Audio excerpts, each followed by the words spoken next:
And a very pleasant good evening, ladies and gentlemen. Welcome to Northwest High School. We're at Northwest Stadium for the opening game of the 2023 varsity football season. Bishop Carroll and the Golden Eagles come into Northwest for their annual grudge match, and it seems like every year we play this game first, and it always has such major implications, and we'll be talking about that here very shortly. A very warm evening here tonight. Temperature is 93 degrees at the moment, and high humidity to boot, 82% humidity. We're going to have issues with cramping, no doubt, later in the game, only because of hydration issues and the weather that we have. Light wind will contribute to the hydration issues because there won't be any wind to cool everybody off. It's just going to be a hot night. I'm going to bring in here my broadcast partner, Craig Camerick. Craig, welcome, and a big, exciting evening here at Wichita Northwest High School. Yep, thank you very much, Kevin. It is a very exciting evening. I know Northwest students, they've been very excited for this event, and I bet even Bishop Carroll is, so it's going to be a good game, I think. I think it is indeed, and looking out of our vantage point here in the press box, evidently there is an event here for Northwest as all of the students are dressed in white. As a student, what can you tell me about that? Yeah, so every, I believe, home game, they have a specific theme for those games, and tonight I believe it was whiteout, and I believe some other ones off the top of my head, maybe rodeo, something like that. It's just there's a different theme for every home game, but just tonight it's whiteout, and that's why everyone's wearing white. Well, and it's a good night to wear white because it is so hot and the sun is still out, so at least our fans will be cooler. On the flip side of that, the football team will be wearing their home black uniforms with gold numerals, so the sun hitting the black is going to make them extra hot. I think Bishop Carroll gets an edge on the weather because they wear white as the visiting team tonight. Yep, they sure do have that advantage because it's going to be a very hot night. And like you said earlier, cramps will most likely be an issue later in the game. But yeah, Northwest does have a little bit of a disadvantage with those the black jerseys. It'll be very hot for them. But I think it'll still be a very good game. I think it's going to be a great game, and there's going to be some different faces, and that's one of the things that we always have to consider and talk about is who's gone, all the graduation, and who's back. And for Northwest, the biggest hole in the team is going to be the absence of L.J. Phillips this year. Yes, L.J., he was a very good, very productive halfback for Northwest. I believe he was a varsity starter for all 4 of the years he played. And he honestly reminded me a little bit of Brees Hall, because Brees Hall, he was another very, very good player for Northwest whenever he played back in the day, and that's why he's in the NFL right now playing for the New York Jets. You say back in the day like it's ancient history, and it hasn't been that long that he graduated. He's been gone 6 years, played his college ball at Iowa State, and was very, very productive at Iowa State and led their team. They had a very potent team for the 3 years that he was there. He did leave early to go to the NFL draft, and as you mentioned, now he's in the NFL playing for the New York Jets, and we're pleased to report Brees went down last year with an ACL tear halfway through the season, and 2 weeks ago he was cleared to practice with the team again, and he is full strength, and in his lone exhibition game appearance in their final exhibition game, he looked very good. I got to watch that game. And those of you who watch Hard Knocks at all, Hard Knocks did their documentary this year on the Jets, largely because of Aaron Rodgers being there. But they did give a lot of attention to Brees Hall, and it was great to see a Northwest grad getting all that national TV exposure. And he's going to be a good one. He's going to be a major cog in the New York Jets offense this year. And L.J. Thomas is on his way, or already practicing with the University of South Dakota. Yep, LJ Phillips. And I can guarantee you they will not redshirt him. Oh. I got to believe they're going to play him right away because he is fit and ready, and he also has looked very good in their practices from what I've read in the South Dakota University press. They're very impressed with what he's done on that squad so far.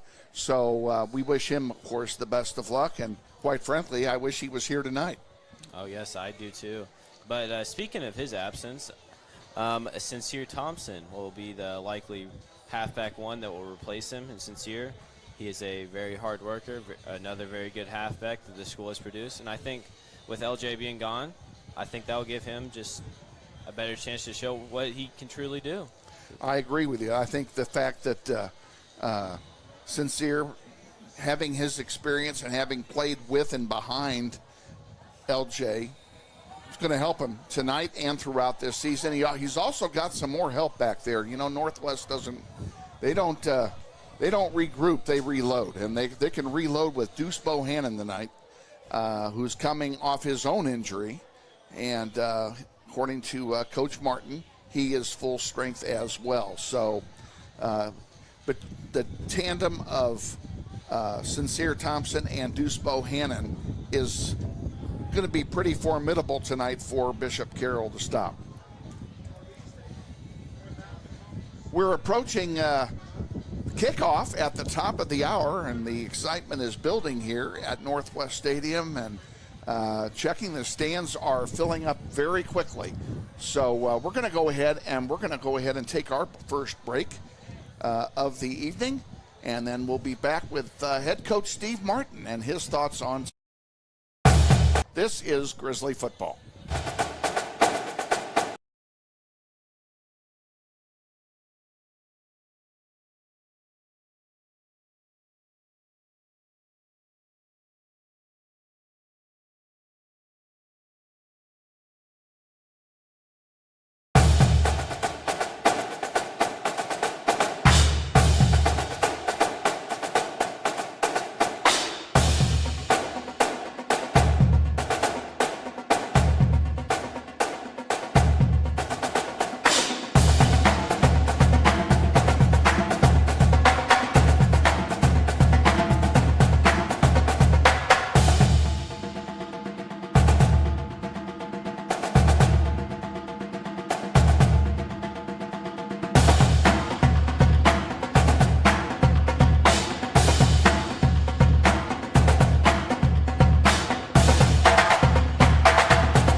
Hey Grizzly Nation, this is Eric Hofer Holdeman, your principal at Northwest High School.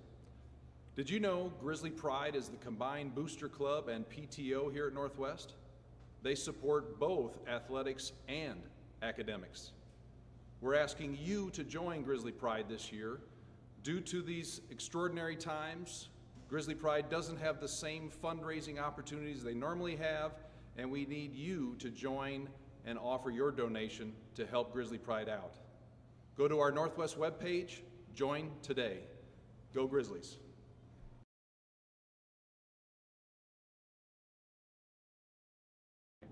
Good evening, ladies and gentlemen, and welcome to another season of Wichita Northwest Grizzly football, and the first in our many long-running series of pregame shows. And again, we're going to be visiting, as we always do, with our head coach, Steve Martin. Coach, first of all, let me say Happy New Year. Yeah, no kidding. We're ready to go. We're excited. You know, it's a brand new school year, and I think it's always filled with excitement and stuff. And, you know, for us, it's been a long off season, and, you know, we've been in school for a couple weeks, so it's, by God, it's time to play a football game at least, right? What did you do during the off season? I know you had the kids together all summer working hard. Well, this has probably been one of our best off seasons we've had in a long time here. You know, we've talked about a lot of radio shows the past week are interviewing because of course, we're highly rated right now, and big game Friday, today, and with Carroll, and what we've talked about in the off season was, in the past, when you lose 3 games, 3 state titles in a row, you kind of get that. We need to get back there. We need to get back there, and that's all you're worried about is getting back there. Well, we lost sight of that process, and so this offseason really getting back to what we've done and really focus on us as a staff, coaching staff, kids, and our program. And so, our kids answered the bell, and they've had a tough workload from them in the spring. This summer we were able to hire a director of performance with Rashad Daniels here now. That has really been a great asset for the whole school in the athletic department, of having one guy be able to focus on every athletic team's training and stuff like that. And with his background coming from, Ohio State and Rutgers and Boston College, it's been a win-win for everybody, and our kids have paid dividends from being with him this summer. I wanted to talk about him since you brought it up. Yeah. I'll go ahead and let's go ahead and expand a little bit on Mr. Daniels. I know that was a great find for the athletic program. Absolutely. How did you land him, first of all, and specifically, what is he doing for some of the different athletic teams? Well, Coach Daniels actually played with a good friend of mine and a pair here at Northwest named Kendrick Harper, and they played arena ball together, and so they had a mutual friendship. And when you're a college, if you're interviewing Coach Daniels right here, he'd tell you that college strength and conditioning load is not for the faint of heart. And Coach Daniels is married. He's got a young family. He's got 4 sons, and they're busy. And so you get to the point is when you're a college, in that college atmosphere, is how many times do I want to move? He went from Ohio State, then at Rutgers and Boston College, and then finally, Mama says, "Hey, we're not moving anymore." And actually, his wife was a Northwest attendant. She went to Northwest, and so she has her family is in this area. And so 3 years ago, in that college realm, he was at Capon at first. Was at Capon for a year and a half, and then really got a great job offer to go back to Boston College at the time. And so he was up at Boston College, and same thing. He was, tired of not being around his family, and we had talked the past 3 years of trying to find a way to get done, and we had a vacancy here at Northwest in the PE department, and we jumped on it. So I resigned from my weight training job and went to the Lifetime Sports realm and have Coach Daniels running everything Northwest athletics, and in our regular PE classroom running our weights program. And the kids are really, really responding right now, and we're very excited about the future with Coach Daniels here and what he can do for us in football and the whole school and the rest of the athletic department.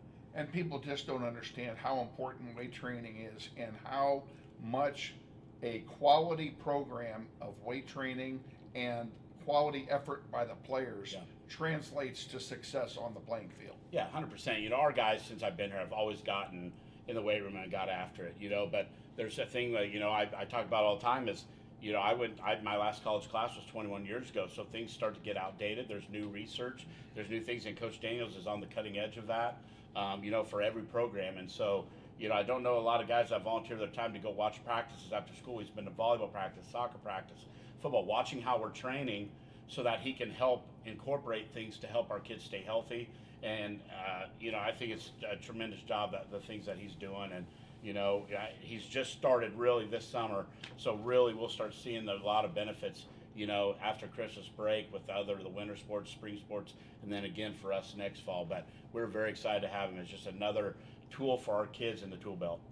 Let's talk a little bit about your team now. Yeah. And, this time of year you have to concentrate not only on who's gone, but who's going to replace those who are gone. Yeah. So let's talk a little bit about some of the names that people would remember from last year who are no longer with us because of graduation. Well, I think the number one name everybody would remember was LJ Phillips for us, 3-year starter who's doing quite well at South Dakota.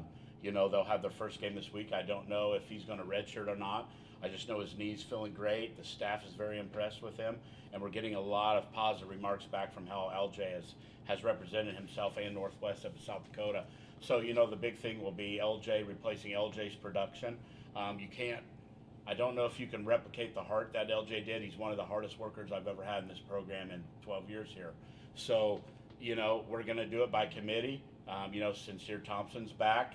you know, and that might be Sincere's role now. Now it's his thing to run, you know, and he's got two very talented sophomore backs in Deuce Bohannon, who had about 400 yards rushing last year, played a lot towards the end of the year before he got hurt in the Junction City game. And then you got a newcomer in Franklin Iku, a sophomore, who is a tremendous back. And all of a sudden we have that loaded running back room again here at Northwest High School that everybody likes to refer to us as Northwest Running Back High. So that's a good thing. So, you know, but a lot of that stuff won't happen if our guys up front don't get it going. And so we're replacing two formidable guys on the offensive line that are both going to be at Friends right now, that are suiting out for games. They're not redshirting, is Alex Herrera and Jacob Lamb. Okay. So those are two guys that, you know, we got to replace, and we've got a sophomore in there, DeAngelo Williams, that has done a great job of stepping up in there. And then, you know, my God, I'm going to go blank, but right now, Devin Gracie. Devin Gracie at left guard has filled in quite well, and we're very excited about the things that our offensive line is doing. So very, very excited about that. And then, you know, the rest of us are pretty much back. You know, I know I'll forget a name or two, like Caden Ross and those guys, but, you know, when you got 10 guys starters coming back and a lot of guys that got playing time on your defense, and, you know, you got your quarterback back, you got your receivers back, you got a tight end back, and all of a sudden you're expecting really big things out of this group. And I got to believe that all these guys who are coming back, who were here last year, are going to really be hungry, having come up a little bit short in the postseason last year. Yeah, absolutely. You know, and that's the thing we talked about this offseason. We didn't talk about it. You know, our guys' actions and the kind of leadership that Sincere and Jace Glasper and Mikey Lopez and these guys and Trey Birch, these guys have had an outstanding offseason, and they're really, really leading from the front and showing our young kids this is how it is. This is what the standard is at Northwest for football, and so we're very, very excited to get this season rolling. And, you know, I could ask you about our opponent, as I always do. You know, tell me what you can about Bishop Carroll, our opponent tonight, but does it really matter? To match their effort level, not talent. I feel like we're more talented than they are, but what they always seem to really get us with is their effort, and so we've been preaching on that in the off season. So it's going to be another good Northwest Bishop Carroll game, like always. And it would be played before a full house. And yeah, it'll be a packed house. It'll be fun. It's always fun. The weather is going to be a factor. It's predicted to be close to 100 degrees at kickoff. How do you prepare for that? I don't know. I think you got to go on your conditioning, what we've been doing. You know, that's what Coach Daniel's job has been, is getting us guys in the right shape. And I feel like the rigors that he put us through in the summer, our guys are ready to handle that load. Okay, good. Wish you the best of luck tonight against Bishop Carroll, and look forward to another visit next week. Absolutely. It's going to be a long season. It will be, but hopefully it'll be a good one. It'll be a good season. Long season. You bet. Head coach Steve Martin on our pregame visit, sponsored as always by the U.S. Army. Visit a recruiting office near you. We're going to turn it back over to the rest of our pregame show after this 60-second timeout, so stay with us. You're watching YouTube and NWHS Grizz. What does it mean when people say America is a land of opportunity? It means the power to discover, To redefine yourself. to improve yourself, to challenge yourself. To realize there's more in you than you ever knew. that you could do. It means giving people an open field to explore what they do best. With the best tools, The best training, the best technology in the world. We bring out the best in the people who serve. so you can be all you can be.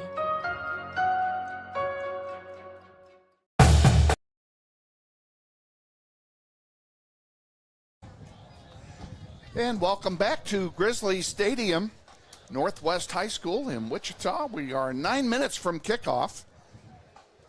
Bishop Carroll and Northwest in a game that has tremendous implications, and we're going to go ahead and let's just quickly review that again, because there are several things that this game means. First of all, bragging rights between these two schools. This is the biggest rivalry in the City League other than the Holy War. I'll have to agree with you on that one, Kevin. It's just Northwest and Bishop Carroll, it's something special. And every year I get to see the social media posts of people putting the Northwest football jersey on the Christian statue. outside of Bishop Carroll High School, and that's the funniest thing to me. It's just a good tradition for Northwest High School. It's good, clean fun, no damage done, and certainly no vandalism produced by any of that friendly banter back and forth. It's a good, friendly rivalry between the two schools, not only in football, but in other sports as well. The two soccer teams, for example, they have a very strong rivalry, and there are years when, especially on the boys' side, we get to play Bishop Carroll twice because we'll run into them in the Titan Classic and then play them in the regular year as well. And it's always fun to be able to play a rival school twice. And how close is the rivalry? Bishop Carroll is 1.2 miles from where we're sitting right now. So, I mean, it's all west side. And depending on where your loyalties are, you're either sitting on the far side over there with Bishop Carroll, or you're sitting right below us here with Wichita Northwest. Yep, and just like you said, Kevin, just Bishop Carroll is just right down the street from Northwest. It's not that long of a drive, and as you can see, the student section for Bishop Carroll, it's almost completely full. Yep. That just shows how even excited Bishop Carroll fans are just to come out and watch their team play. They draw well no matter where they go. They travel very well, and that's a tribute to their fan base as well. The other thing that this game means, besides the rivalry, this game last year, quite honestly, decided the City League. And not only did it decide the City League, but it was important to us in our seedings for playoff and home field advantage. We lost home field advantage throughout the playoffs last year, first night of the season, when we dropped one to Bishop Carroll right in this building. So this game does mean a lot to Northwest's playoff aspirations, even though it's the first game of the year. Yes, I'm going to have to agree with you 100% there, Kevin. So last year, it was a very, very heartbreaking defeat for Northwest. They were leading up until about third, fourth quarter, and then they gave about 20, 30 points, and we just lost it. And like you said, that cost us home field advantage in the postseason. And in the postseason, home field advantage, it can mean a lot for a team. It means everything. Home field means everything. You asked the 3 years in a row that we had home field throughout the playoffs, then went to state and dropped the state game because it was a road game. So, yeah, home field does mean a lot. We're waiting for the team to take the field, and as they start marching down the hill, let's go ahead and give you the projected starting lineups for the Grizzlies. We do not have, I'm going to clarify this right now, we did not get all of our information from the good folks at Bishop Carroll for whatever reason. So we do not know who their starters are. We're literally going to do this one on the fly. We're going to tell you who the starters are when they actually take the field. So we'll deal with it as it comes. But we do have them for Northwest. Let's take the offense first. At left tackle, number 79, a 5'10", 235-pounder, Braxton Hopper. At left guard, number 66, Devin Gracie. He's a 5'10", 235-pound left guard. At center, Nathan Davis, the senior, wearing number 73. He's 6 foot, 255 pounds. At right guard, senior Dalton Schrader, 6'5" and 280, wearing number 60. At right tackle, a sophomore, D'Angelo Williams. He wears number 78, and pardon me, my bad eyes are taking over here. Your wideouts, let's do them first. First of all, Jace Glasper is scheduled to be one of the wide receivers starting tonight. He wears number 5. He was quarterback all last year. He's projected to be the starting wideout, 6'2", 170. We're going to wait for the Grizzlies to take the field here before I continue. You can hear the crowd hooping it up as the Grizzlies have lined themselves up in the helmet. It's a tradition here at Northwest High School. Instead of a tunnel, they use the helmet. Here come the Grizzlies.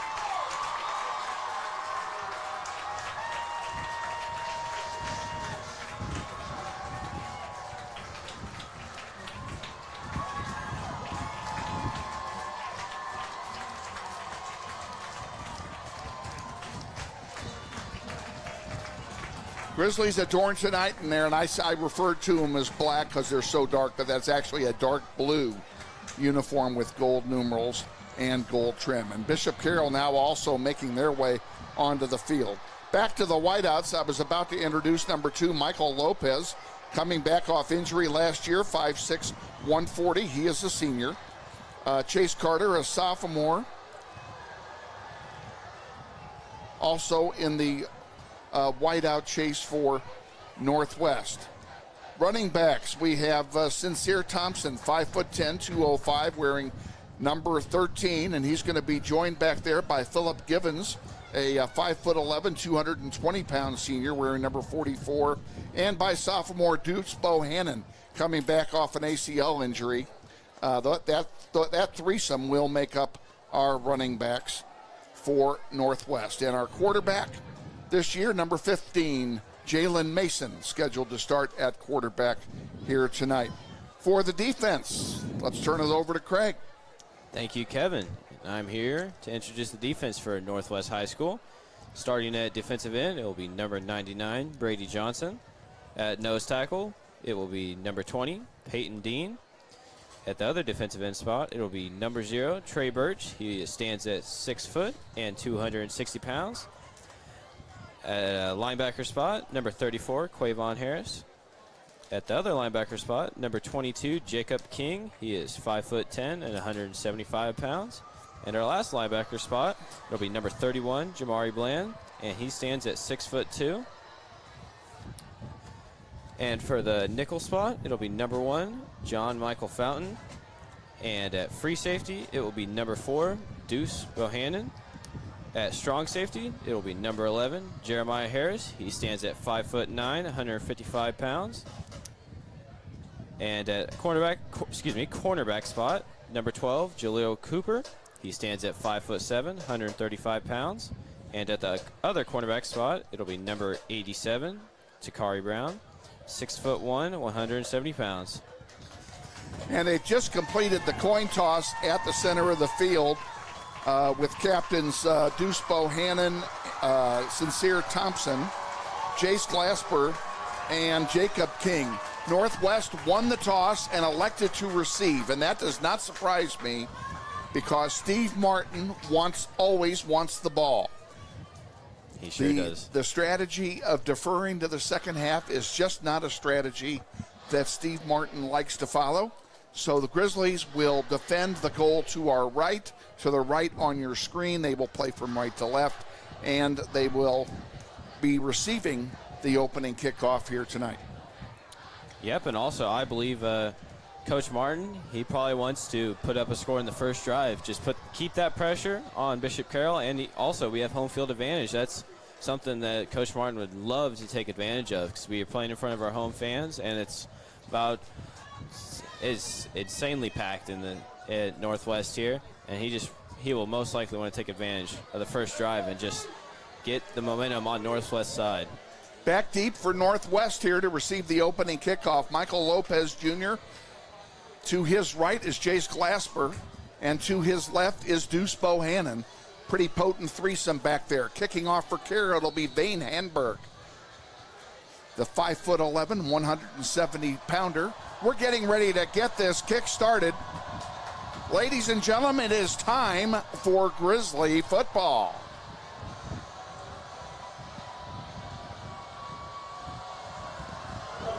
And the kick is short. It's going to be taken by Bohannon at the 20, at the 25, 30.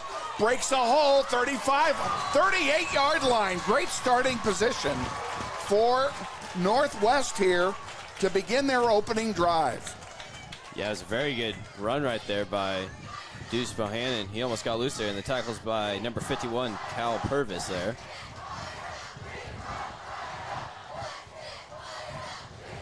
And forget what I told you, Jace Glasper is behind center at quarterback in the spread. He keeps it himself and goes down for a 2-yard loss. And that tackle is by number 34, Carter Morris. Very unlucky there on that read option play. It'll be 2nd down and 11, a loss of 1 on the play. On the carry by Jace Glasper. Glasper looking to the sideline for a play. 2 wideouts on the near side, 1 up top. And they check off and look for another play. Sincere Thompson to the right of Glasper. Hands it off to Thompson. Thompson up the middle. Gang tackled there by Carroll. Doesn't get much, maybe 2 yards. It's going to be 3rd down and 9 for Northwest on their opening possession. And again, that was number 34, Carter Morris, for Bishop Carroll in on the tackle.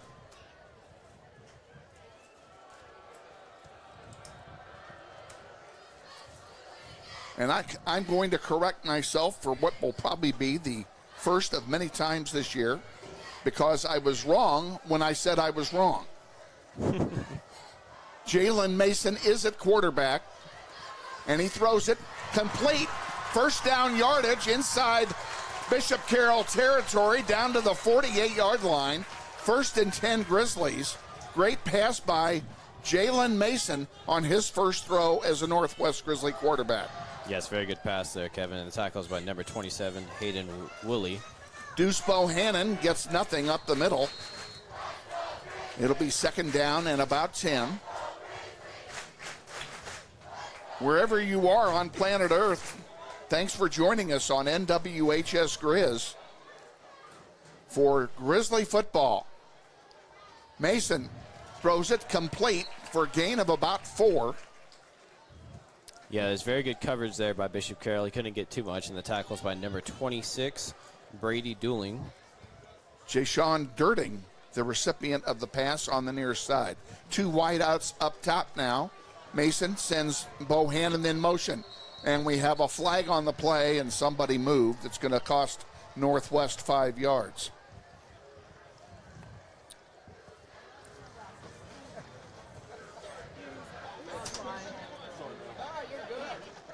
And we could not hear the referee on his call, so we don't know who he charged that with.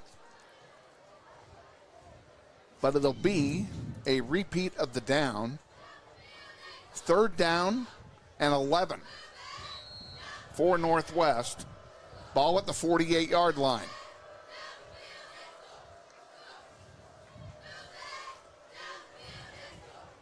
Jalen Mason looking to his coaches for a play.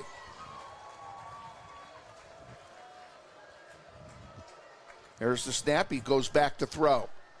Throws it over the middle, and it's caught. Or did he drop it? He did. Jace Glasper had a hand on it. He was wide open, but couldn't hang on to the pass. As soon as he got hit, he drops the ball, and it will be 4th down. Let's see how they play it. That did really look like a pretty good play there. Had about 2 receivers open. It was a really good throw because Mason was under pressure there by about 2-3 Carroll defensive backs rushing in on him. Mason's going to punt it here. And, he squibs it, and he's going to get a break. It's going to roll into the end zone, maybe. And it is a touchback. Great effort that time to keep the ball out by Jace Glasper, but the ball touched the goal line, and it will be a touchback. 1st and 10 from the 20 for Bishop Carroll.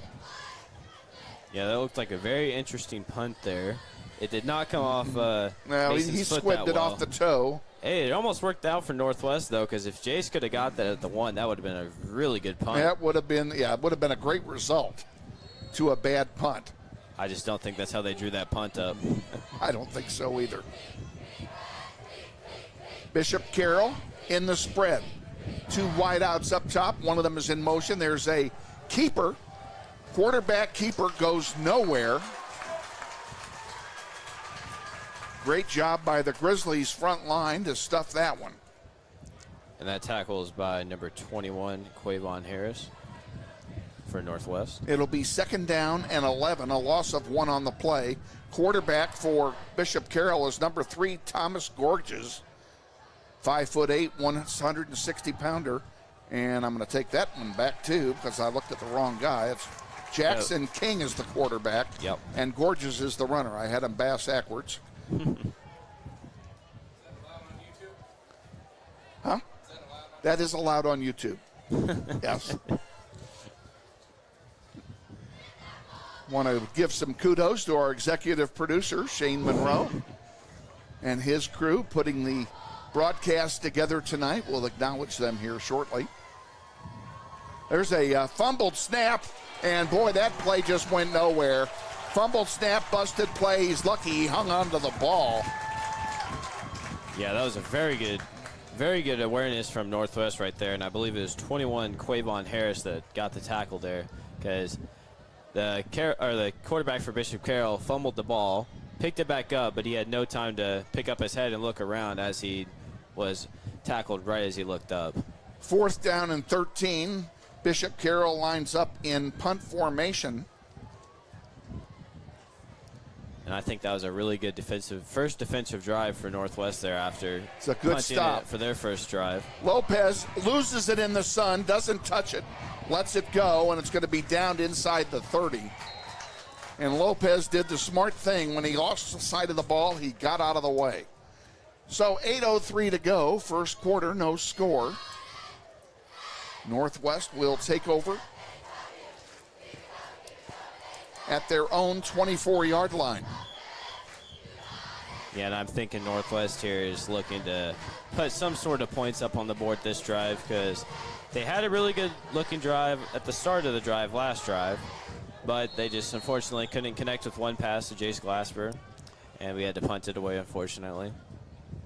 Deuce Bohannon, Sincere Thompson in the backfield, and I'm not lying this time. Jace Glasper is behind center. Gets the snap, pitches it out to Thompson. Thompson breaks one tackle, picks up a couple of yards. That was a good play, I would say, there by Thompson for avoiding the loss in the backfield and getting what he could in about 2 or 3 yards. He picks up 3. It's 2nd and 7, ball on the 32-yard line. Glasper and Thompson in the backfield, 2 wideouts up top. Deuce Bohannon down here on the bottom in front of us. Glasper hands it off to Thompson again. No, he keeps it. Faked everybody, including yours truly, and Jace Glasper will pick up 6 big yards. Yep, it's going to be 3rd down and 1 for Northwest. Yep, good little run there by Glasper. Just too bad he couldn't find any other open space besides the middle. He did well picking up 6 yards on that play. Glasper again will bring it to the left. Gets the first down and more outside the 45-yard line. 1st and 10 Northwest. Yeah, I do like to say Jace Glasper, he's shown some pretty good energy at the start of this game. He's played receiver and quarterback. No huddle offense. Glasper's going to throw it up the middle. Lopez, big catch down to the 27-yard line. A gain of 20 yards. 1st down Northwest.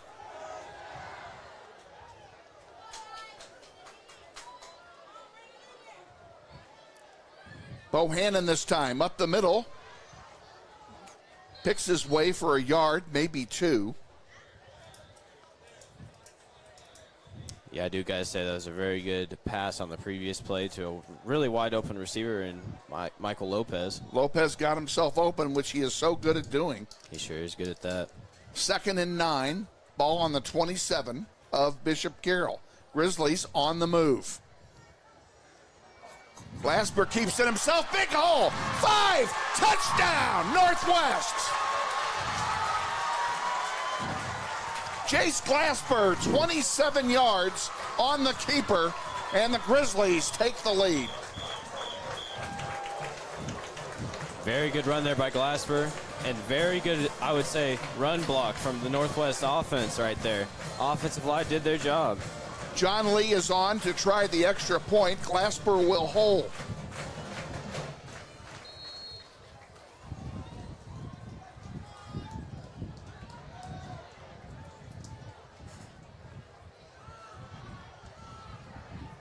Seems to be something going on here.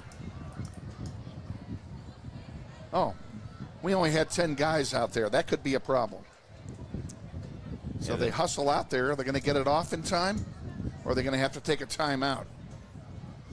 And the kick is up. And it's good.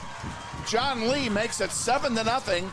Northwest, 5:59 to go, first quarter. We'll be back with more from Northwest Stadium after this quick timeout. Northwest Grizzlies football.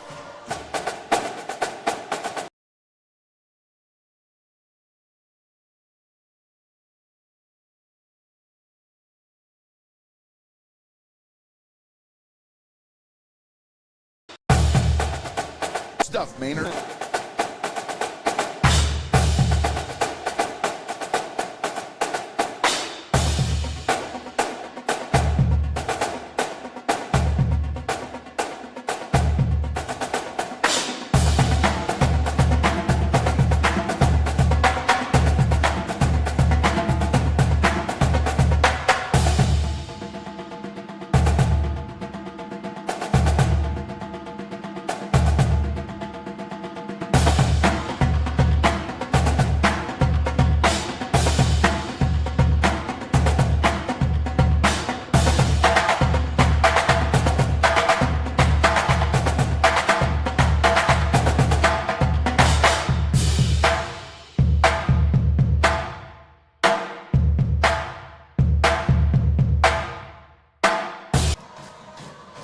Back for the kickoff. Kicking off for Northwest, it'll be Franklin EQ. And his kick is very short, taken at the 15. And tackled immediately. A return of only 5 yards. It'll be 1st and 10, Bishop Carroll, right about the 20-yard line. Yeah, that was a very short kick there by Franklin EQ. But very good coverage, though, from the Northwest Coverage special team teams. was great. Coverage team did a great job, and obviously we're going to have shared kicking duties, which we did not know at game time. So King with it and is corralled instantly in the backfield. A loss of 2 yards on the play. It'll be 2nd down and 12. And that was number 0, Trey Birch, in on the tackle for Northwest High School. Trey Birch got some nice press in the Eagle this morning, the local Wichita paper, listed as one of the best football players in the area. Congratulate him. King throws it. It's complete and tackled immediately. The completion to Luke Holthusen, Gain on the play. Looks like he didn't gain much of anything. Yeah, that was a very good wrap-up tackle right there by number 6, Jaleel Cooper.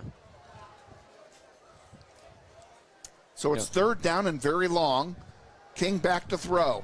Throws it long over on the far side, and there's the flag. We're going to get defensive pass interference. It'll be a 1st down for Bishop Carroll after the walk-off. It looks like it was Deuce Bohannon that is guilty of pass interference on that play. Bohannon was beat and he knew it. It's a shame because I don't think the ball was catchable.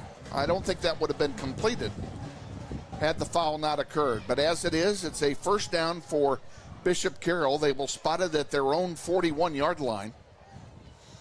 Yeah, I especially think it wasn't catchable because it was right in the sun. Yeah, I don't think there's any way he could have caught that. I really don't. King looking for a play. He's got Thomas Gorges in the backfield with him. Wide to this side is Holthusen again. 2 on this side, 2 on the other side. And they hand it off, and a big hole up the middle for Gorges to run through, and he's going to pick up 7 yards. Yeah, that's a very good play right there by Gorges to find the open hole in the Northwest defensive line and gain some pretty big yards for Bishop Carroll. They give him 6, 2nd down and 4. Ball's on the 47 of Carroll. King with Gorges in the backfield with him. 3 wideouts on the top side. King back to throw, throws it to the top side. And it's caught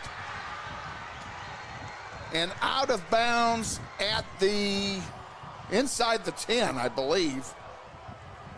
That looks like a very lucky catch right there by Gorges caught the ball. They're going to mark it at the 6. 1st and goal for Carroll.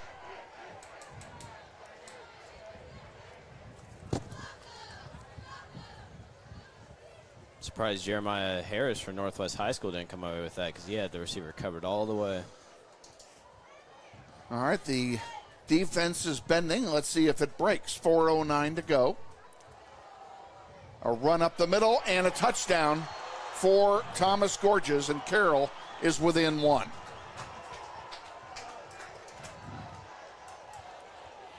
Yeah, it's a very good run right there by Bishop Carroll. Holes opened up for Gorges, and he took it. He found the touchdown. Carroll's offensive line won it on the last 3 plays for sure. And once again, a major penalty is basically cost us a score because they would have been punting had that foul not occurred. Kick is up, and it is low, but it gets through, and Carroll has tied it up. 4:02 remaining in the first quarter. We're tied at 7 here at Northwest. Stay tuned. We'll be right back after this. You're watching Grizzly football. What does it mean when people say America is a land of opportunity? It means the power to discover, To redefine yourself. To improve yourself. to challenge yourself. To realize there's more in you Than you ever knew. that you could do. It means giving people an open field to explore what they do best. With the best tools, The best training. the best technology in the world. We bring out the best in the people who serve. So you can be all you can be.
What does it mean when people say America is a... Back to get it is Michael Lopez at the 15, 20, 25, 30, 35, 40. He may break it. 45. Down at the 35-yard line of Bishop Carroll is Michael Lopez. What a return. Yeah, very good run there by Michael Lopez. Just very unlucky that number 27, Hayden Woolley from Bishop Carroll, was right there in the right position to make that tackle, because if Lopez wasn't slowed down by the kicker, he could have taken that to the house. He almost did. It'll be 1st and 10 for Northwest. At quarterback for Northwest is Jalen Mason. And he keeps it. 20, 15, 10, 5. See you later. Touchdown, Northwest. Wow. A one-play drive. Very quick to respond there by Northwest. I guess they did not like giving up that touchdown after that pass interference call for Bishop Carroll, and they responded quickly. It is obvious that the Northwest coaching staff saw something in the defense of Bishop Carroll. They were talking about it. We'll give John Lee a chance here to kick his extra point. Glasper holds it. The kick is up, and it's good. Yeah, very good drive there. I still love the run blocking by Northwest offensive line and the receivers when they get down the field.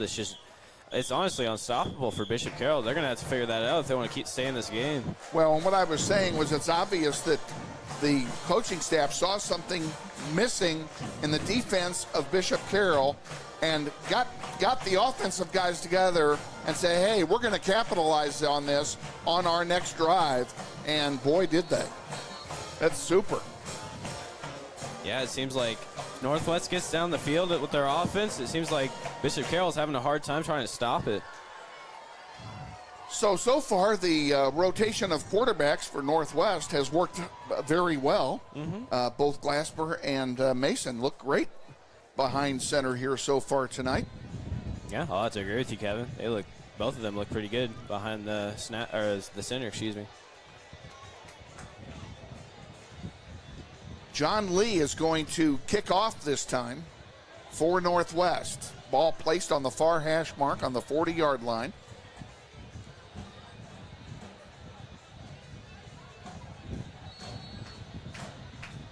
Back deep for Carroll, among others, is number 82, Luke Holtbusen. And it goes to the far side. Hainberg brings it up, and he's tackled almost immediately. Bishop Carroll will have 1st and 10 at their own 12-yard line with 3:37 remaining in the first period.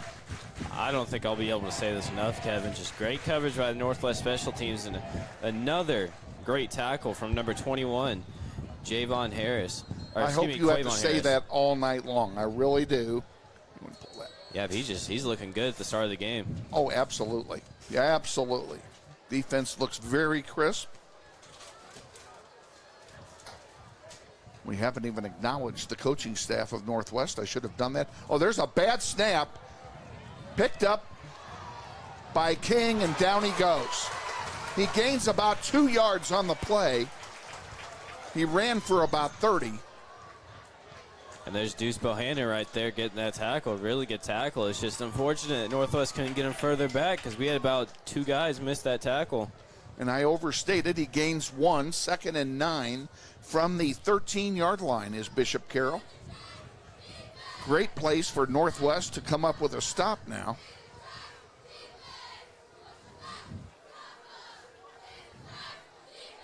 Snap is taken. King is going to throw it. He completes it on the far side, and a big block over on the far side. Flax makes the catch, but credit the big block by the fullback to Springham. They may call that back for maybe a blindside block. I was looking for a flag, to be honest with you, and I didn't see it in the shadows. Now there's 2 of them out there. Yeah, I believe the far side ref he's on the opposite side of the field where the hit occurred. I believe he's the one who actually threw the flag, and I believe that's what they're going to call because it did look like a blindside block. I thought so as well, but I didn't want to say anything when there was no flag in my field of vision. So Are they picking it up? No, they're moving it back. Blindside. It's a good call. Good call. Okay. We'll hear what the refs have to say about this, if anything. I believe they already called. Did I miss that? Yeah. I don't know why we can't hear them anyway. Hear them. We're not hearing his mic. It evidently isn't working very well. 2nd down, 14 to go. The ball's at the Bishop Carroll 8. And this is exactly where Northwest wants Bishop Carroll. They want to put them on their and we need to push them back. We need to keep them there. Don't let him bust a big play here. King takes the snap, going to throw it, throws it on the near side to Hainberg, and Hainberg breaks a tackle, gets it out to the 25-yard line, and he's got a 1st down. That's the one thing we didn't want. Yeah, I don't think that's how Coach Martin drew it up either. I think he wanted to push them back even more, but they sprung a play open. It was a good play there by Carroll. It was. Open space. 1st and 10 Carroll at their own 24-yard line, approaching 2 minutes remaining, first quarter. Grizzlies lead 14-7. Handoff, and it's capped, a fake handoff, and King keeps it, picks up a couple, maybe. See how they spot it. And I think he just got to the line of scrimmage now that I look. Yep. And indeed, that is correct.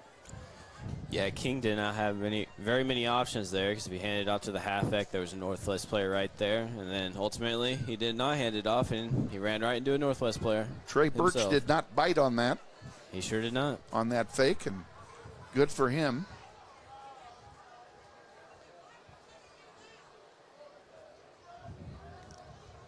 King getting ready for the snap. Goes back to throw. And that one is short. It'll be 3rd down and 10 to go. Craig, you see that airliner in the distance over there? I sure do. That's the flyover I promised you. Bishop Carroll with 3rd and long. Yeah, I do guys say Northwest, they're putting some pretty good pressure on Bishop Carroll. They're getting some defensive ends in the backfield, and it's causing the King in the back, or King for Bishop Carroll to make some elusive throws. King has it, fakes the handoff. Now he's going to throw it. Now he's in trouble, and he gets rid of it, and it's intercepted at the 43-yard line of Carroll. Intercepted there by Jaleel Cooper, and the Grizzlies are in business. Great play all around. And like I said, just right before the snap, we had 2 guys coming in on King right there, and it caused them to make a quick decision. Pressure causes turnovers every time. Sure does, Kevin. So the Grizzlies will have it 1st down, a short field at the Carroll 42-yard line. Jalen Mason at quarterback, Sincere Thompson back there with him. 3 wideouts up top. Mason in trouble, and he throws it wide open. Jace Glasper inside the 15, and they're going to mark him down at the 10-yard line. A gain of 32 yards on the pass play. Great play there. Great play to lose that pressure because he had about 2 Bishop Carroll defenders in the backfield with him. He was just able to. He was running for his life. He sure was. He was able to get away from him and throw a good pass to Jace Glasper there. Glasper now takes over at quarterback, has it, fakes a throw. Now he runs it up the middle and fighting maybe for a couple of yards. He's going to get down to the 9-yard line. It will be 2nd down and 8. Grizzlies can get a 1st down at the 2. Yeah, Glasper there, he just tried to get what he could. I mean, he couldn't get much out of that play. The play looked like it broke down a little bit, but he got a couple yards out of it. Mason back in now at quarterback. Sincere Thompson right behind him to his left. He says something to Thompson and hands it off to Thompson, who goes up the middle. Doesn't get much. Maybe a couple of yards. It's going to be 3rd down and 6. Yeah, Bishop Carroll right now is kind of putting their feet to the floor here at the goal line, trying to stand tall. They're doing a pretty good job so far. They're playing Northwest to run it. They sure are. And Northwest is doing just that. Now we have a timeout being called on the field by the officials, and this may be a water break timeout. Let's go ahead and take a quick time. Oh, it's the end of the quarter. That'll do it every time. At the end of 1 quarter of play, it's the first game for us too, folks. At the end of 1 quarter of play, it's Northwest 14, Bishop Carroll 7. Back with the 2nd quarter after this. Stay with us. This is Grizzly football.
glad you want to do it.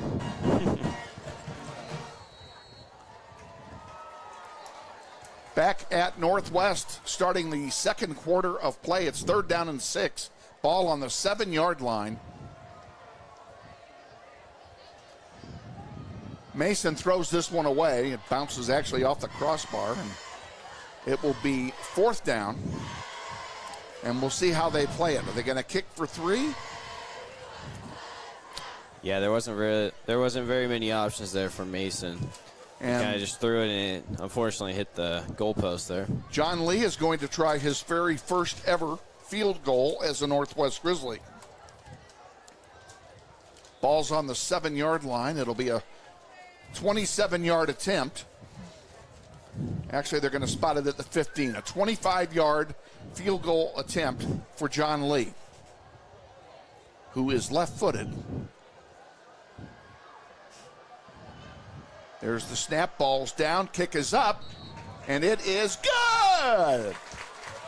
Grizzlies extend the lead. It's 17-7.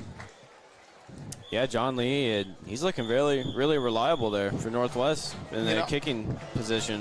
One of the people, we didn't mention it during the pregame, but we were talking about people who are gone and that we're going to miss. And I'm missing LJ a lot less now than I was 20 minutes ago.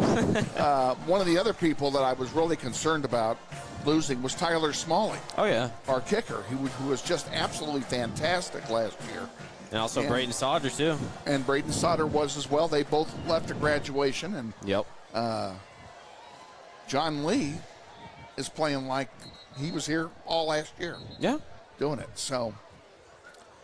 And also, I bet Coach Martin loves to take some soccer guys because they know how to kick the ball. So just change up the ball they're using, and they'll do pretty well, I would say, because John Lee, he's doing a great job kicking so far.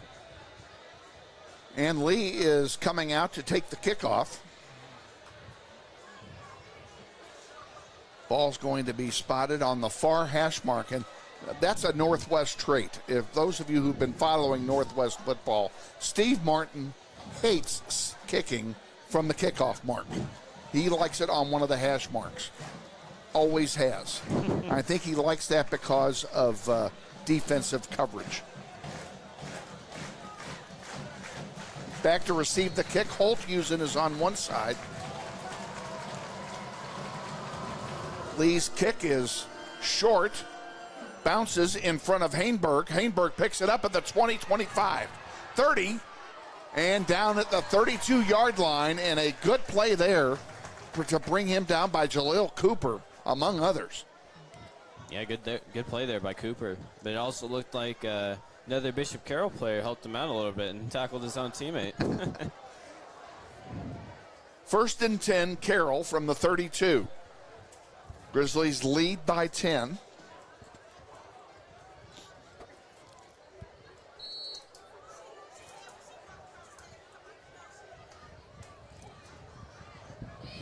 And we have a full house here at Northwest.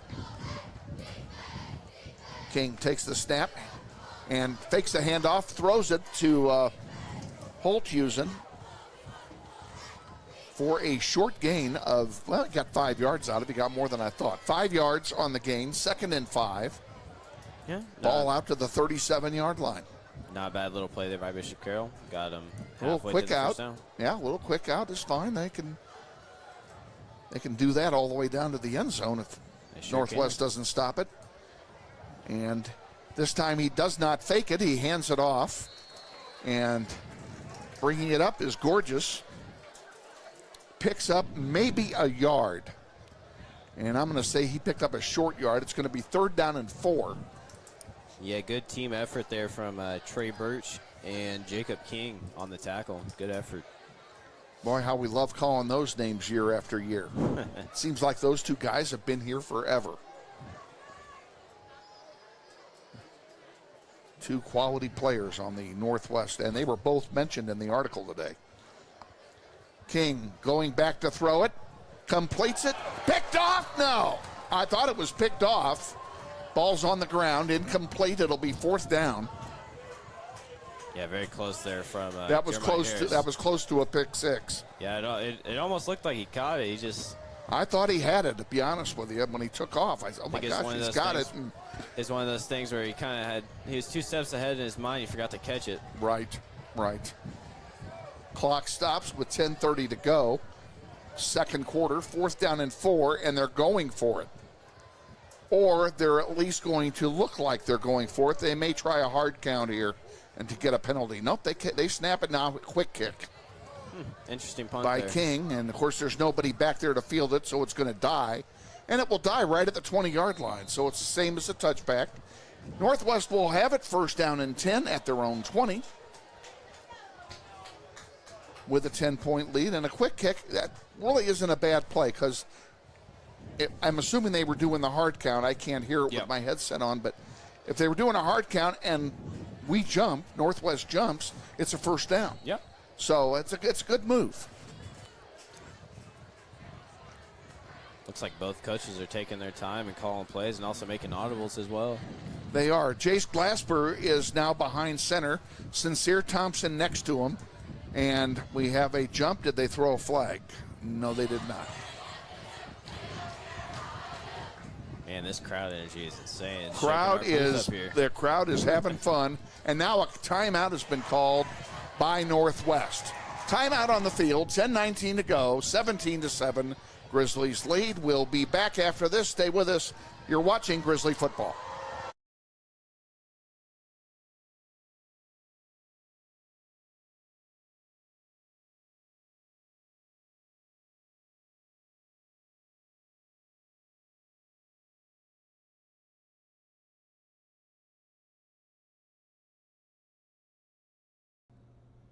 Hey, Grizzly Nation.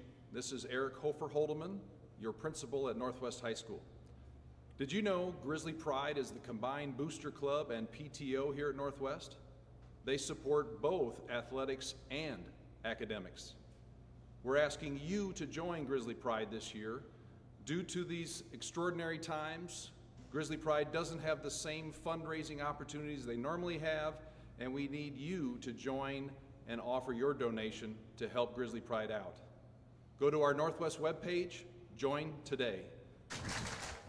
Grizzlies football, 1st and 10. Jace Glasper will keep it. Still on his feet. He's going to get 1st down yardage, picking up 11 on the 1st down. He gets 12, actually. It's going to be 1st down and 10 Northwest at their own 32-yard line. Yeah, it looks like we have a Bishop Carroll player down. And we do have a player down for Carroll. Very unfortunate to see. First game of the season. The trainers come out for Carroll. See if we can spot who that is. Let's go ahead and take a timeout during the injury. We'll be back. This is Grizzly football.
What does it mean when people say America is a land of opportunity? It means the power to discover, To redefine yourself. To improve yourself. to challenge yourself. To realize there's more in you Than you ever knew. that you could do. It means giving people an open field to explore what they do best. With the best tools, The best training. the best technology in the world. We bring out the best in the people who serve. So you can be all you can be.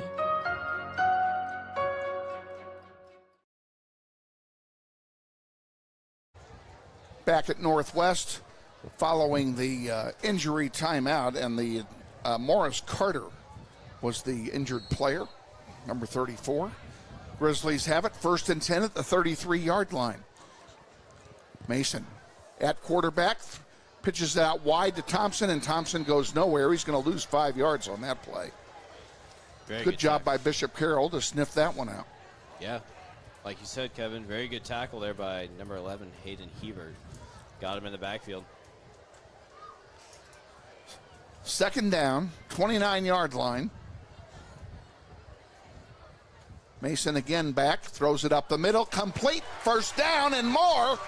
All the way out to midfield is who else but Deuce Bohannon. 1st down and 10 Grizzlies. Yeah, very good play there by Deuce Bohannon. Mason, after no huddle, throws it to Glasper on the near side. And Jace is only going to get a couple yards on the pass play. It'll be 2nd down and 8 at the 48-yard line of Bishop Carroll. Very good play design there from the Grizzlies. It's just too bad Glasper ran into 2 Bishop Carroll defenders there. Jalen Mason and Sincere Thompson in the backfield. 3 wideouts up top. 1 down here nearby, and that would be Dirting. Bohannon and Lopez and Glasper are all wideouts to the far side of the field.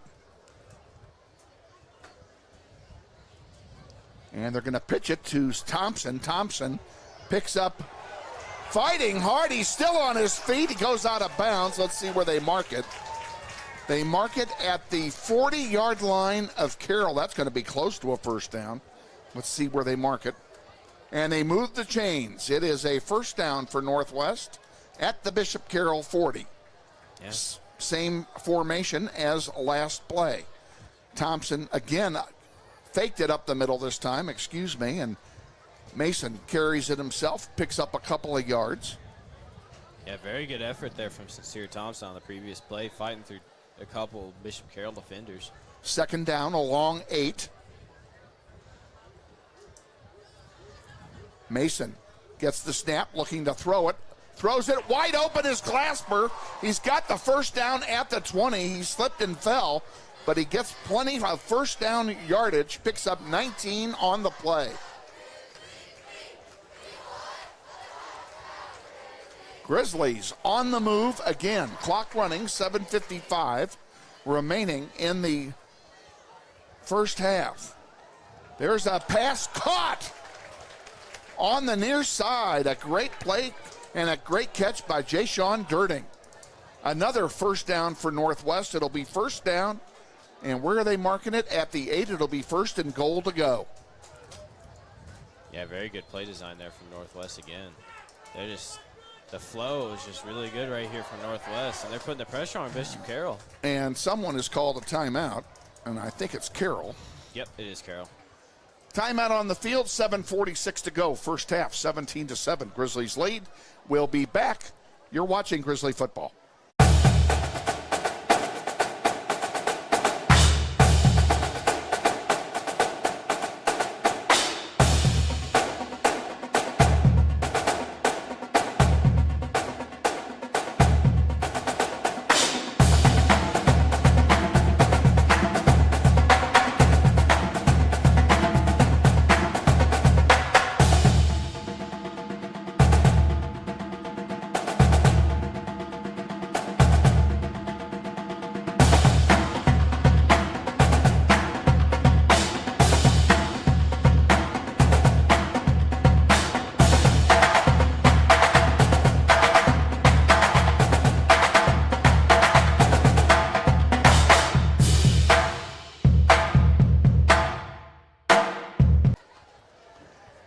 Back at Northwest Stadium, 1st down and goal to go for Northwest.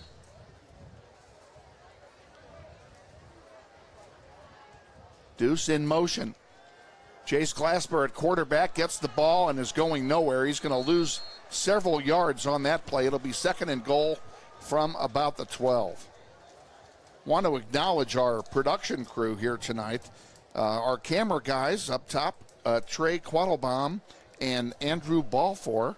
And, of course, to my immediate left, Craig Kamrick bringing you the insight and analysis of tonight's game, and our executive producer and engineer is Mr. Shane Monroe.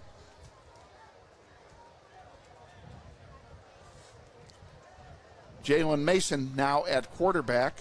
Sincere Thompson to his right, leading and blocking for him. He's got the ball, and he's going to get down maybe to the 5 or 6. And they're going to mark it at the 6-yard line. It'll be 3rd down and goal. So he picked up half of it.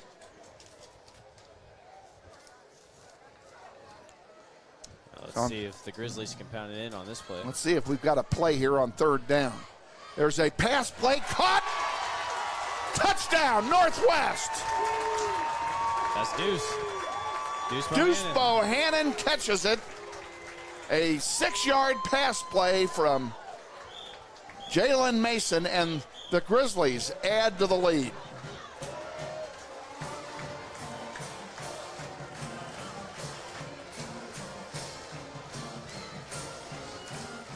John Lee on for the extra point.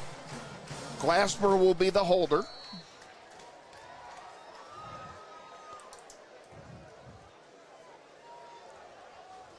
There's the snap, ball's down, kick is up, and it is good. 6:34 remaining in the first half. Grizzlies lead 24-7 over Bishop Carroll. We'll be back with the kickoff after this. Stay with us. You're watching Grizzly football.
Back for the kickoff.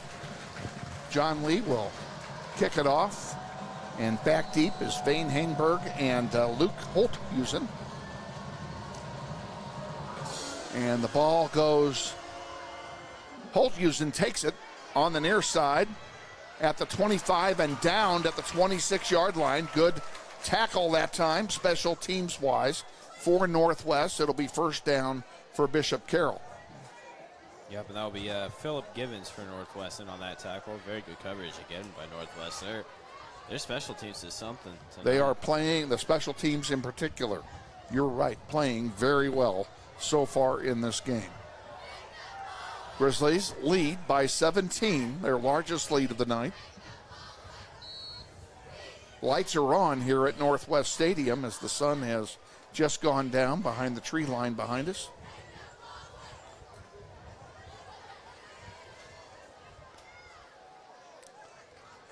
Handoff, short gain on the play, maybe a yard or 2.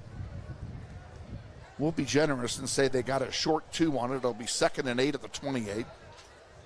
Yeah, very good play by Northwest right there. Stuff in the middle. And the tackle is by Keontae Henderson. Very good tackle from him. King behind center, gets the snap, going to throw it. Looking deep, throws a long bomb. There's a flag on the field. The ball is overthrown, and we may have a defensive hold on Northwest at about the 45-yard line. We'll see how they call that one.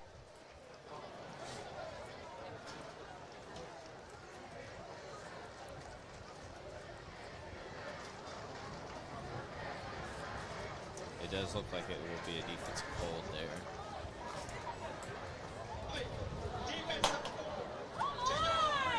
It is defensive holding. We still can't hear the referees.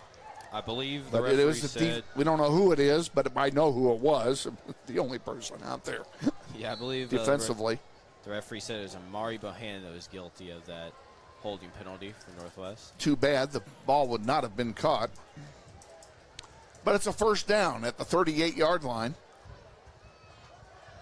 And a quick pass in the air, bouncing around. It finally hits the ground, and the tip drill was in play. Turns out it will be a second down and 10 for Carroll, and Carroll caught a break that time. 3 blue shirts around that ball. Yeah, surprising that a Northwest defender did not come up with that ball, because it was kind of like the tip drill or whatever they call it in the NFL. Usually a defender comes down with it in the NFL. King takes the snap. He's going to go back and throw it at second and long, and he throws another long one. This one is overthrown, and no flags this time. Holthusen had no chance to get the ball, and great double coverage that time by the Grizzlies. Yeah, very good coverage there by the Grizzlies, but it did look like the ball was going to go out of bounds, and during the run for that Bishop Carroll player, he almost ran into a Northwest coach. DeAnthony and Bohannon on the coverage that time. Holthusen had no opportunity for a catch, and it will be third down and 10. King takes the snap, and he throws one wide short and down instantly after the catch. That'll be a loss on the play of about 3 yards for Carroll. It'll be fourth down. And looking at the spot here, looks like it'll be fourth down, and or maybe they called that incomplete. Yeah, I believe it was an incomplete pass. Okay, that explains why the sticks haven't moved. Yep. So it's fourth and 10. Either way, it's fourth down and long, and we're going to be punting. Yep, very good hit there by Takari Brown. Jarred the ball loose from the Bishop Carroll receiver. Absolutely. King will punt it himself. Good snap. Kick is off. That's a good boot, too. Sure is. All the way back. And running it forward is Lopez. Lopez picks up about 10 yards. It'll be first down for Northwest at their own 27-yard line. Nice run back by Michael Lopez, and it sure is good to see him back this year after his injury in the Riverfront Stadium game last year. Boy, we were all scared to death for him. That was a very bad injury. Good thing he was able to come back. Handoff to Thompson up the middle, big hole, and wide open, 50, 45, 40, 30, 20, 10, 5, touchdown. Sincere Thompson, 74 yards. As you can see, it hasn't affected us much than LJ left, because Sincere Thompson, he could sure take that spot away from LJ. Nothing personal, LJ, but LJ who? Great play by the Grizzlies. Beautiful blocking up front. Sure was. And Thompson, he did it himself too. He broke 2 tackles before he busted it wide open. Yes, sir. Good run from Sincere Thompson there. John Lee to try the extra point. Glasper will be the holder.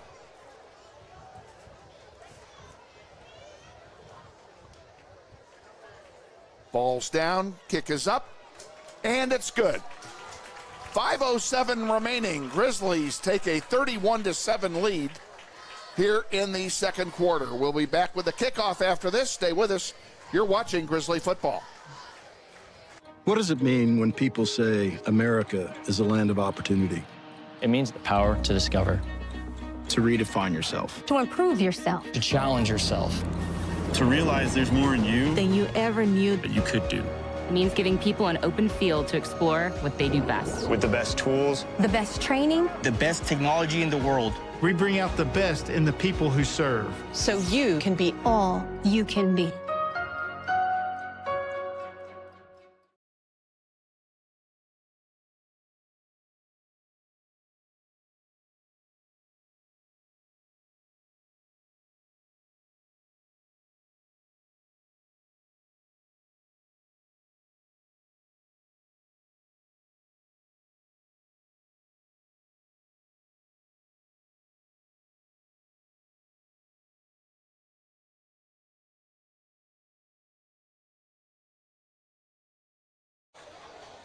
Back at Northwest Stadium, Grizzlies 31-7 over Carroll here in the second quarter.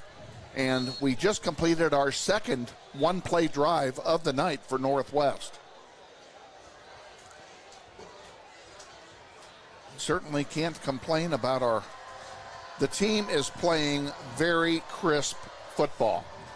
Yeah, and they have really got this sellout crowd here at Northwest Stadium in a frenzy on the near side. Yep, they're showing out for this home crowd. And that's one thing about home advantage. If you have home advantage, you got to use it to your advantage.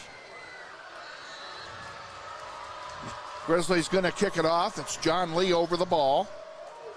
And he boots another one. This one will be short. Taken on the near side by Hainberg, and he goes down. He picks up only 4 yards on the return. What an open field tackle that time by number 14, Landis Smith. Actually, that was 44, Philip 44, right I've been corrected. Shame on me. Philip Givens on the tackle. Yep. Sorry, Philip. Great tackle, though. I believe that's his second straight really good open field tackle. It is. Kickoff. It is. Carroll, first down and 10 at their own 23. King takes the ball. Picked off! Touchdown, Northwest! A pick six of 23 yards. And I believe that was Deuce Bohannon, was it? Let me see, I believe. Was it Deuce? Is that number 1? Was that Deuce Bohannon that got that? He was in a pile of players, and I really couldn't see the jersey. I believe that's either 1 or 7. Well, that wouldn't be Deuce. John Lee is on to try the extra point.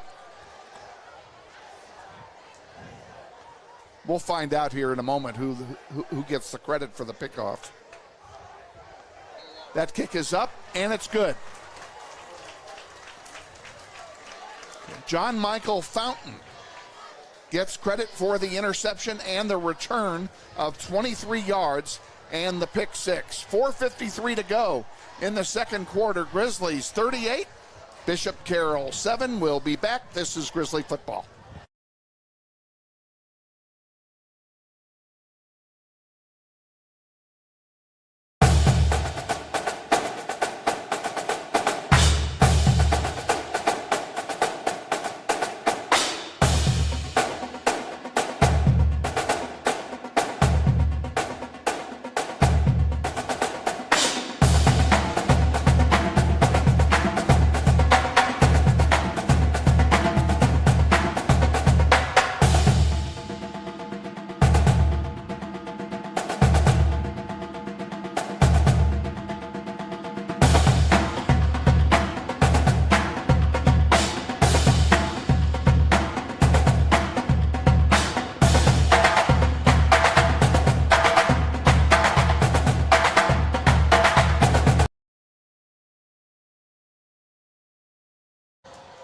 Back at Northwest for the kickoff. John Lee over the ball on the far hash. Puts it up in the air to the far side. Taken at the 14-yard line to the 20, 23. Down he goes. A 9-yard return. Bishop Carroll will have it first down and 10 at their own 23-yard line. And Grizzlies with a big lead here. And off air, Craig, you mentioned something to me that I think is worthy of note. Why don't you mention it again?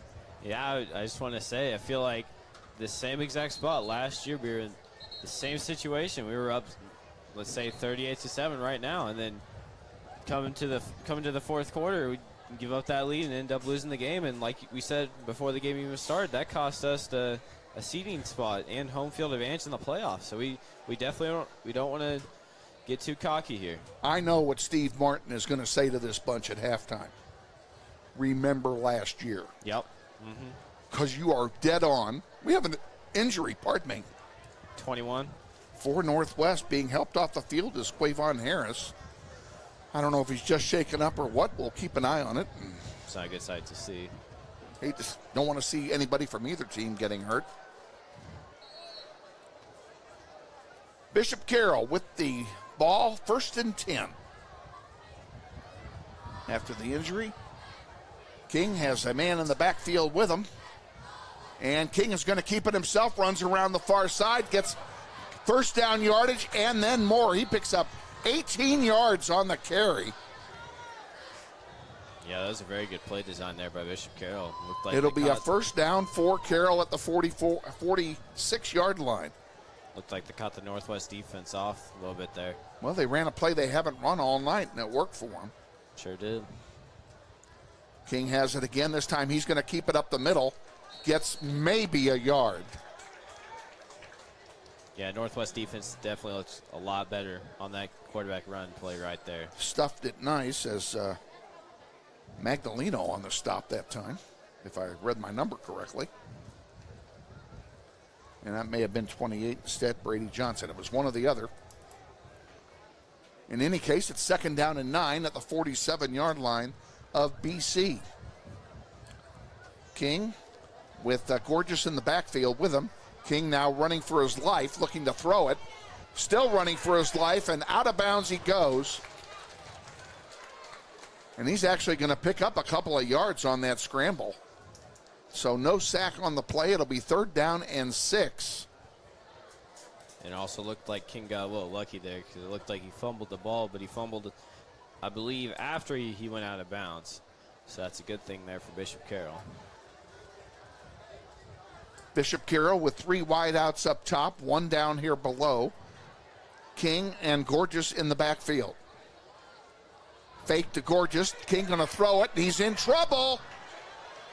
And down he goes. What a one-on-one tackle by the Grizzlies, number 10. Jamari Bland. Jamar Bland, what a great tackle that was. It was really good tackle. It almost looked like he could have gotten away, though, because we missed about one sack previously to that. But it was a great tackle by Bland there. Yeah, they're keeping the pressure on Carroll. Carroll's going to punt on fourth down, 18 to go.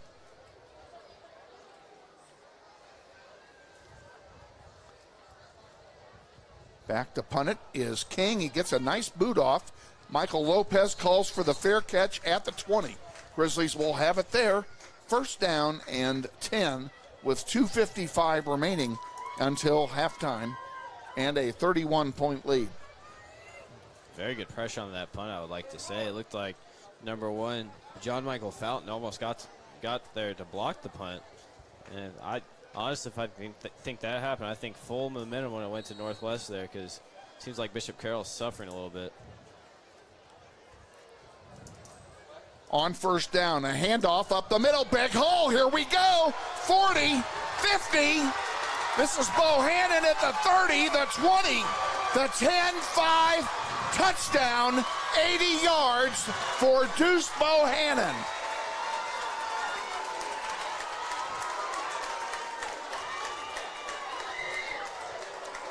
Man, I gotta say, Deuce Bohannon, he is a heck of a player. Let me see, for a sophomore, he's playing like a senior out there. He's playing incredible. And what's incredible is that he had an ACL last year. So he's obviously fully recovered. What a great run by Bohannon, and what great blocking at the line of scrimmage by the O-line.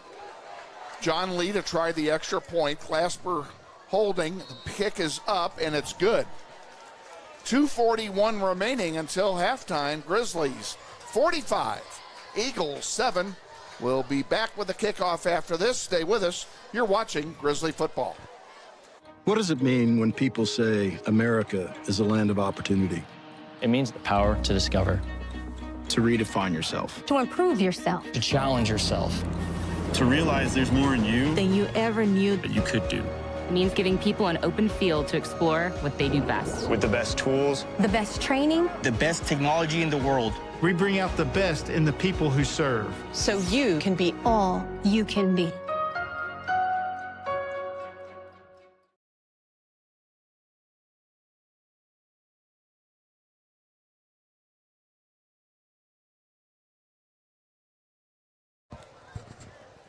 I don't want to say the route is on, because the last time anybody said that in this booth, we got burned.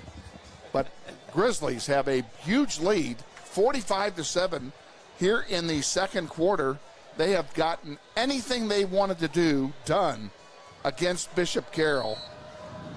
And I think the Eagles are just stunned at what has happened. John Lee will kick it off for Northwest. Gets a nice boot on the far side at the 5, the 10, the 15, 20, 25, and down at the 27-yard line. That's where Bishop Carroll will take over. First down and 10 yards to go. Yeah, that was a very good trip tackle right there by number 14, Landis Smith there for Northwest. So it looked like he could have sprung a little bit more loose there. The special teams, we've mentioned it already a couple of times, but the special teams have looked really good. Yes, it sure has. They have. And I got to say, I'm a Packers fan, and they are notorious for having horrible special teams. So it's just amazing to watch Northwest have such great special teams. We could teach the Packers something. There's a quick throw on the near side. And a nice run that time by Parker Flax. He gets first down yardage and then some all the way out to midfield. Yeah, it looks like Bishop Carroll caught the Northwest defense sleeping a little bit there. So they got a pretty good gain right there. A gain of 23 yards on the play out to the 49-yard line, where it will be first down and 10 for Bishop Carroll. King and Gorges are behind quarterback. Two wideouts up top, one below. King throws it up long, and that's going to go nowhere. There's not a white shirt in the area of that throw. So it'll be second down and 10. Yeah, I think all the momentum right now in this game is probably going towards Northwest. And I don't know what's going on that sideline over there for Bishop Carroll, but I know on the Northwest sideline, Steve Martin is probably telling all of his players, be humble. Be humble, be humble. That's right. Be it ever so humble. Two up top, two down below. King fakes a handoff, keeps it himself, picks up 3 yards, goes out of bounds at the 47-yard line of Northwest. Yeah, good wrap-up tackle there by number 4, Amari Bohannon for Northwest High School. Give them 4 on the play, third down and 6 to go. Clock stops on the out-of-bounds play.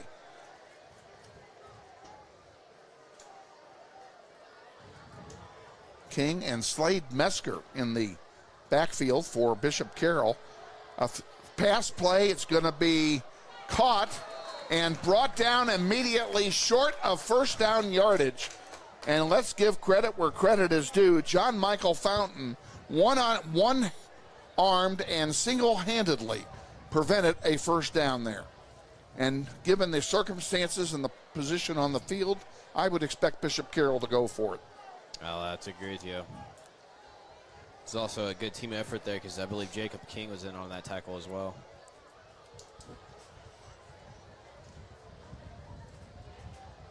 And a run, and they do get the first down. They get it down to the 40. Be a first down for Carroll.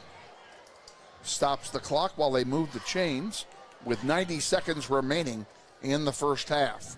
See if the Grizzlies can hold them here and keep the Eagles into single digits.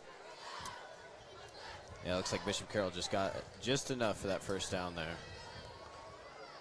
King again in the backfield. He's got Mesker with him. And King running for his life now. Goes out of bounds into his own bench. And how much did he get? They're going to give him, they say he straddled the line. They're giving him a first down. I could have sworn he ran out of bounds. So he's got the first down, clock running, less than a minute to go. And now a timeout being taken, I assume, it's being taken by Northwest. Yep. 57 seconds to go in the second quarter. Grizzlies lead 45-7. We'll be back in just a moment. You're watching Grizzly football.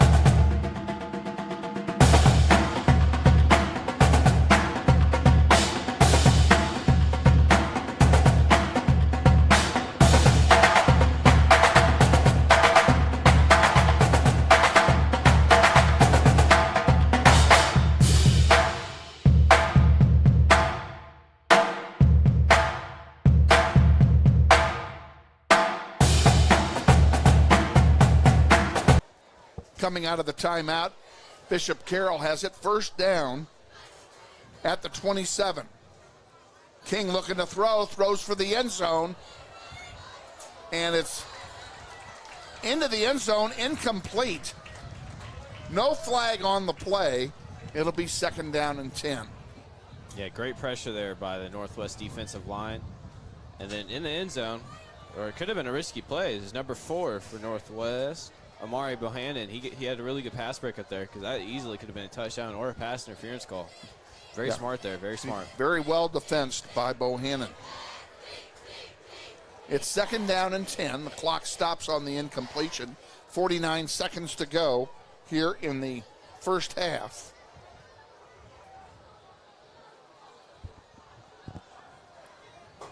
And there's a quick pass, and that one is, well, if you believe Northwest, it's incomplete. I haven't seen a signal from the refs. I believe it was. Yep, it's going to be incomplete. I think they're giving them. No, they're not. It was a very low throw there by the quarterback. Third down now and 10 from the 27. That only used 6 seconds. Plenty of time here for Carroll to do something. Grizzlies need to make a stop here. King fakes it, runs it up the middle, picks up a couple, but he's going to be well short of first down yardage. Yeah, very good defense right there from Northwest. And I would expect that Carroll will go for it rather than try a field goal from this far out, especially with the score being as lopsided as it is. I would expect Carroll to, again, to go for it, and they are appearing to go for it here on fourth down. King and Mesker in the backfield. King going back to throw it. Throws it up the middle. It's caught and dropped. And it will turn over on downs to Northwest with 5 seconds to go in the half. Yeah, very good defensive showing in this first half from Northwest High School, only giving up 7 points. Very good defensive showing. Against a very good offensive Bishop Carroll team. I mean, year after year after year, this team plays very well offensively. I'll have to agree with you there, And Kevin. Bishop Carroll will get the ball to start the second half. As Martin elected to, I would expect the genuflect offense here, and that's what we're getting. That'll run the clock out. We are at halftime, ladies and gentlemen. Your halftime score from Northwest Stadium. Northwest 45, Bishop Carroll 7. We'll be back with our halftime extravaganza after this quick timeout. Stay with us. You're watching Grizzly football.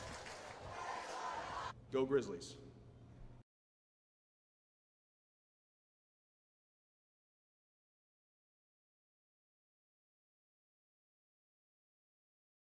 I was like, I was going to bring in since I didn't get to this before the game. We didn't get, and I apologize for.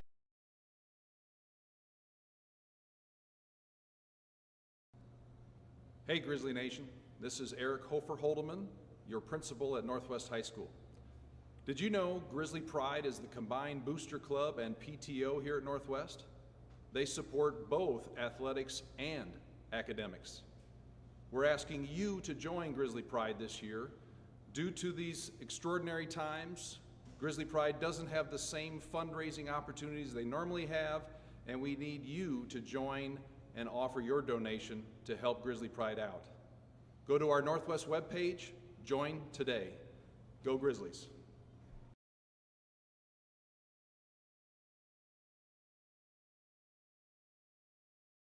What does it mean when people say America is a land of opportunity?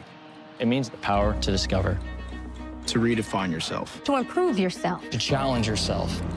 To realize there's more in you Than you ever knew. that you could do. It means giving people an open field to explore what they do best. With the best tools, The best training. the best technology in the world. We bring out the best in the people who serve. So you can be all you can be.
What does it mean when people say America is a land? No?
Welcome back to Northwest Stadium. We are at halftime.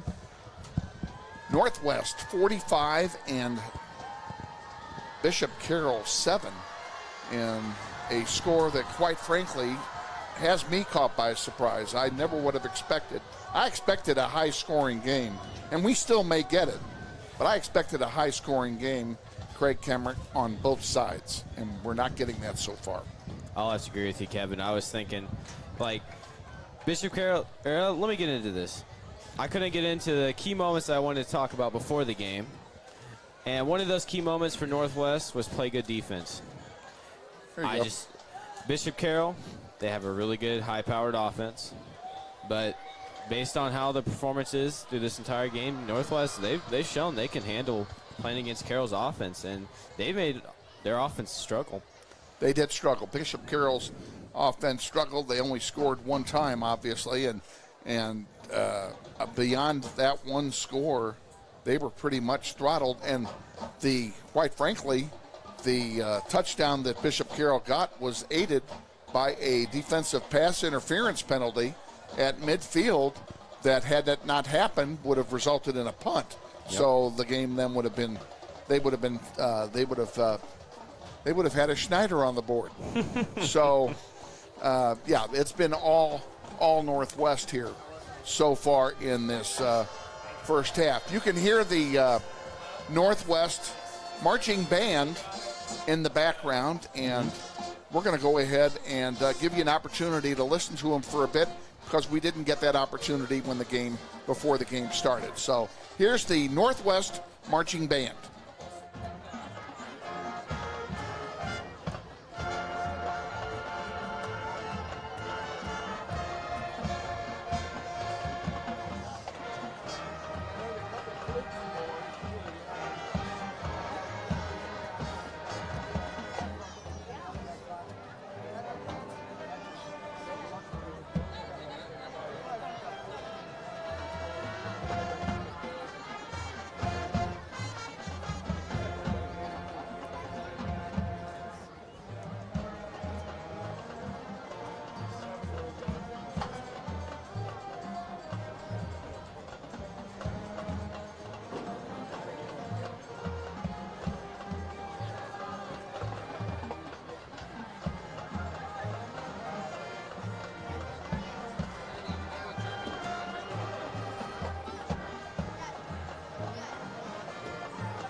That's the Northwest Marching Band.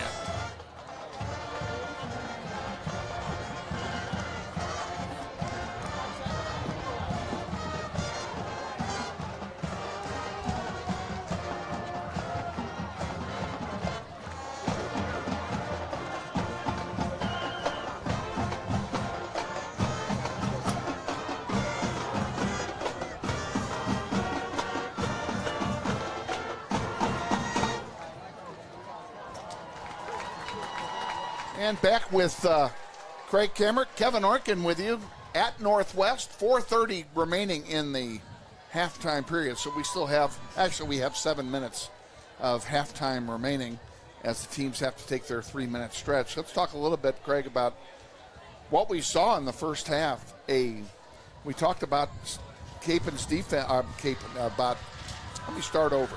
We talked about Carroll's offense being stymied by the Northwest defense. Now let's flip that coin if we can. Let's talk a little bit about the Northwest offense and some of the big plays in the first half. Yeah, and I would like to say, first of all, at the start of the game, we were talking about just some players that graduated, some absentees of just the team in general. And L.J. Phillips, we thought he topped the list. And the person filling in for him tonight is Sincere Thompson. He has shown he can take that spot right after LJ left, because he had a 80-yard one-play run to the house. I mean, he's just incredible. And so is Deuce Bohannon. For a sophomore, he's playing really well. He's playing like a senior. Both of those guys, each of those guys has well over 100 yards of rushing offense in the first half alone. Yep. And also, I'd like to say as well, surprising both of us, starting quarterback was Jalen Mason. Both of us, we thought it was going to be Jace Glasper, but no, Mason, he's done a pretty good job in the behind center, and so is Glasper whenever he gets the opportunity as well. I think it's kind of interesting that head coach Steve Martin, when I interviewed him a couple of days ago, was playing possum with me on his starters. He said not one word, either on or off camera, about platooning at quarterback. I'm the most surprised person in the building that he's doing that, because Jace Glasper is a senior and he had such a great year last year at quarterback. I just was not expecting anybody else to be the starting quarterback, and he sent me the 2-deep roster this morning. And for those of you who are keeping score at home, what that means is, by position, I ask each head coach to send me by position who the starters are and who the first backup is on the depth chart. And of course, you look at the North. We didn't get one for Bishop Carroll. They just never got it to me. And that's fine. I don't have any problem with that. But looking at ours, I kind of ignored the quarterback position. That's my fault. I did not. If I had read it correctly, it said right on top that Jalen Mason was going to be the starting quarterback. I did not notice that because I did not look for that. I was not expecting it. What a surprise it was. And the way they platooned Mason and Glasper, and I'm not exactly sure under what situation one of them is going to play at quarterback and one of them is not, or the other one is. I'm not exactly sure what that formula is, but whatever the formula is, there's 45 points of it works up on the board. Yep. And it also may be a thing where Glasper, he's a senior this year, so he's not going to be here next year, and he's been the quarterback starting last year. And maybe Martin, he just wanted to test out Mason at quarterback, and he's done a phenomenal job, and he's only a sophomore. So he has 2 more years after this year. Yep, I think the future for this program at quarterback is very bright. Yep. Mason has done a great job tonight. He's thrown well. Yep. He's thrown well under pressure. Yep. He got a couple of big plays off while he was running for his life. Yep. And he kept his cool and his pose. He did not panic and throw a panic ball and just put a ball up for grabs. Where the counterpart for Bishop Carroll, Jackson King, he's done that twice. He got burned on interception. Yep. Because he was being rushed, and he threw it up for grabs, and he threw it right to a dark blue jersey. Yep. So, it does make a difference. It really does make a difference. It sure does. How well you're protecting your quarterback. Here come the Grizzlies back onto the field. You can hear the crowd going crazy as the Grizzlies take the field again. Yeah, they're shaking our booth a little bit again. This press box moves as the crowd moves. So we've got some scores from other games. These are partial scores. Wichita East is playing and hosting Washburn Rural, who we just saw at soccer last night. Yep. Their football team is here, and East has played them to a 19-19 tie to this point. Mays High is playing Topeka tonight in Topeka, and Mays leads 26-0 in that game. And Mays is not a team we will see in playoffs this year because Mays is 5A and we're 6A this year. But we're going to be going to Topeka to play Topeka later on in the season. Mm-hmm. Garden City is leading Wichita Heights. They're playing at Heights, and they're leading the Falcons by a score of 19-6 so far. Those are the partial scores we have. Cape and Mount Carmel played last night. They played the South High Titans and beat South High very handily, 72-14 last night at Stryker Field. Man, big game. So, yeah, big game indeed. 90 seconds to go before halftime. We're going to give 60 seconds of them to a sponsor. Then we'll be back with the second half. Stay with us. Craig and I will be back. This is Grizzly Football.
Back at Northwest Stadium getting set here for the second half. Bishop Carroll will get the opening kickoff. And while we await the teams to take the field, we'll tell you that 1 week from tonight, we're going to take on the Heights Falcons up at Heights Stadium. We'll be on the air at 6:30 with our pregame extravaganza. Kickoff at 7 o'clock next Friday night against the Falcons of Heights High School.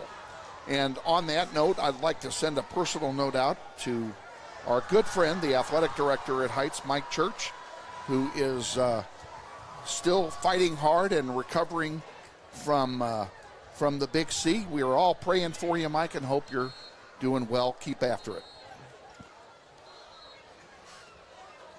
45-7, Grizzlies lead here as we get set to start the third quarter.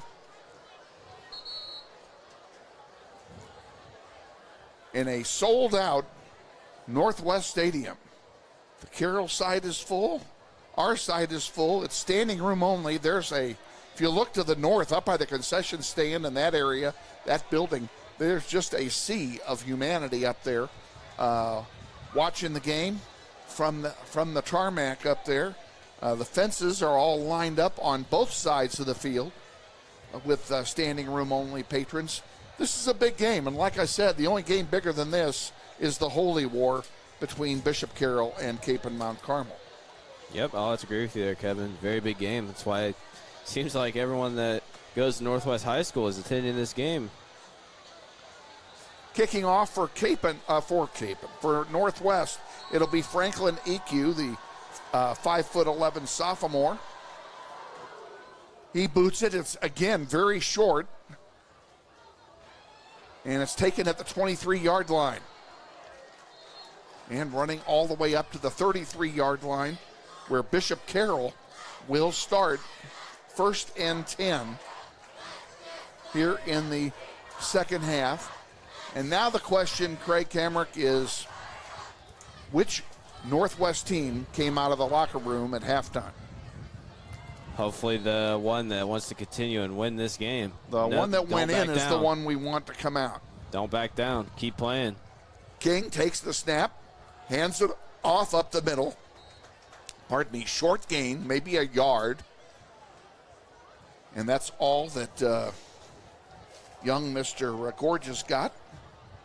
It'll be 2nd down and 9 for the Eagles. Yeah, very good starting play on the defensive side of the ball for Northwest, not giving up too much there. King and Gorgeous again in the backfield. King's going to try and throw it. Now he's running for his life, and down he goes. Sacked at the 25-yard line, a loss of 8. There's Trey Burchin on the sack right there. I don't think I'll be able to say his name enough this season. He's just one heck of a player for Northwest on the defensive line. You're going to hear about Mr. Zero, that being his number, all year long. That guy is a monster on defense. 3rd down, 15, 27-yard line.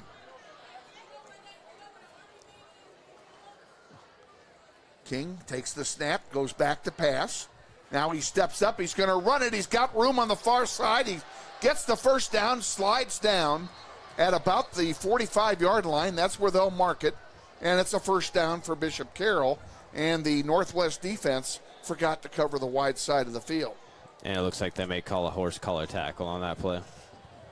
Looks like he grabbed him. It is a personal foul called against Northwest, and it will add 15 yards onto the play, so that'll move it probably close to the 40-yard line of Northwest. How about the 38? That's where they're going to spot it. 1st down and 10. Grizzlies have only had a couple of penalties tonight, but the first one was really big. It cost us 7 points. Yep, hopefully it doesn't happen again this time. Exactly. King awaits the snap from center. This time he hands it off to Gorgeous. Gorgeous gets about 5 on the play. It'll be 2nd down and 5 from about the 33. Good little run there from Gorgeous there, but also a good tackle there by Peyton Dean for Northwest. 2nd down and 5. Same setup. 3 wideouts down here near us. And 1 up top. This time it's going to be a keeper for King, and King is corralled short of 1st down yardage. He's going to get 4. It'll be 3rd down and 1 at the 30. And it was John Michael Fountain there for Northwest and on that wrap-up tackle. Bishop Carroll will no doubt take 2 plays to get this yard if they need it. Yep, and Northwest looking to stand strong here and not give up this 1st down. 2 wideouts up top, 1 below. A handoff up the middle. If he got it, he didn't get it by much. Looks like they're going to call him short. And they do mark it a half a yard short, so he only gains a half yard on the play. And like I said, you know Carroll's going to go for it. Can't say I blame him. Yeah, there's nothing to lose on Northwest side of the field. And it's 4th and 1. Holthusen is down on the near side, as well as Vainberg. Watch for a pass play on 4th down. There's a handoff up the middle, and I don't know if he made it. I think he's short.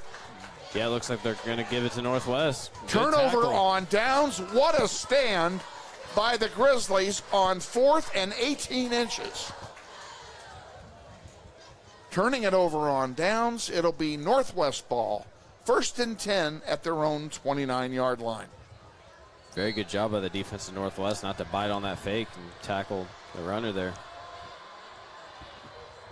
Up the middle comes Thompson. A spin move. He's going to pick up 5 yards or more. And they're going to mark him all the way out to the 37-yard line. That'll be a gain of 8, 2nd down and 2. It's very impressive how Sincere Thompson could just run through defenders like that. Mason throws it wide, caught at the 35. He beats a man to the 20, 15, 10, 5. Touchdown, Northwest. Michael Lopez takes it to the house. 63 yards.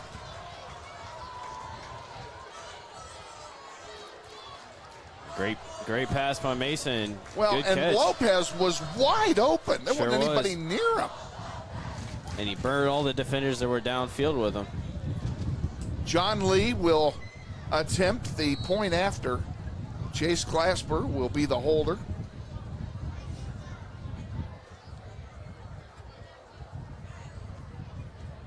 Ball's down, kick is up, and it is good. 8:10 remaining in the third quarter.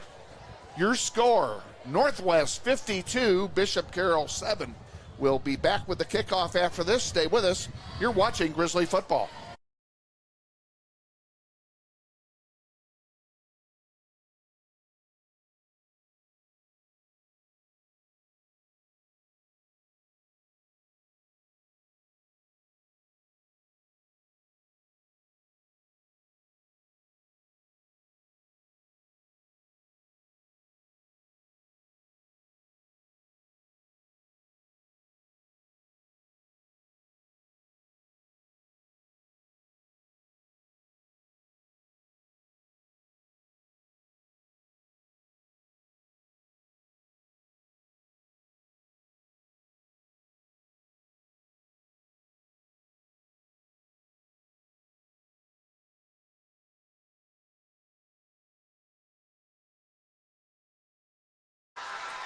John Lee will kick it off for Northwest. Ball spotted on the far hash mark at the 40-yard line. Deep, we've got Hainberg and Holthusen. This ball goes into the end zone. It's been also propelled by the wind, which is coming out of the south and blowing right to left. So into the end zone for a touchback. It'll be Bishop Carroll ball. 1st and 10 at their own 20-yard line.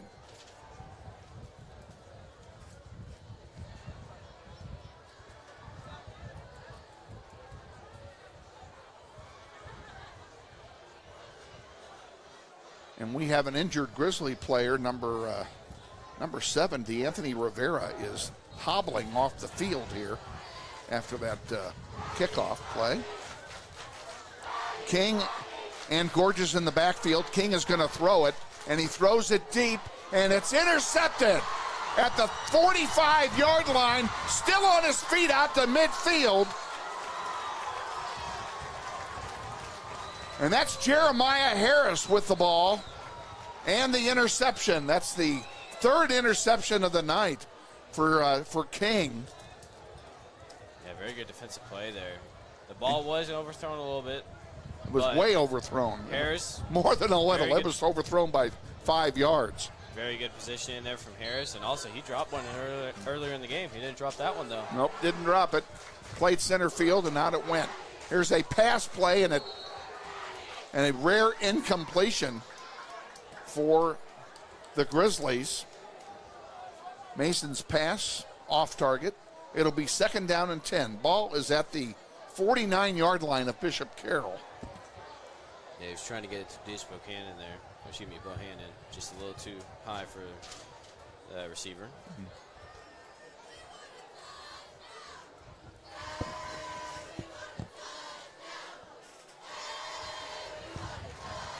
This time Mason will keep it, and he will pick up maybe 7 yards on the play. Let's see where they give, what kind of a spot we get. They gave him 6. 3rd down and 4 for Northwest. No huddle offense for the Grizzlies. Lopez goes up top. Girding comes down here toward us. Only 3 wideouts for Northwest. And Sincere Thompson plows forward. He's going to be close but short of the 1st down. I think he's going to miss it by a half a yard. think Coach Martin's going to go for this? I would. Looks like he is going to. There's no reason to think that Carroll can stop him. Now they look for a different play.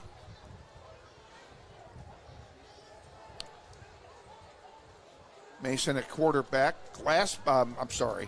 Aaron Deuce Bohannon is in the backfield up short, and Sincere Thompson also protecting as they go for it on fourth down. I don't think they made it. I don't think they did either. And they did not. It'll turn over on downs. Looks like Bishop Carroll knew that play call all the way. Just hopefully that doesn't give them any momentum going to their next offensive drive. And we're evidently in a running clock situation as the clock did not stop on either the incompletion or the turnover on downs. 5:45 to go and running here in the third quarter. Grizzlies lead 52-7. It'll be King and Gorgeous in the backfield for Carroll. One wide out down here and three up top.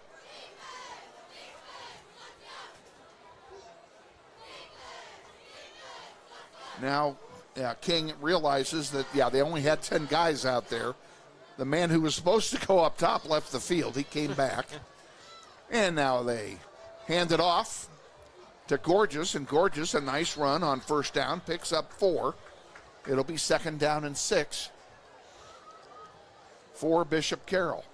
Ball at the 45-yard line.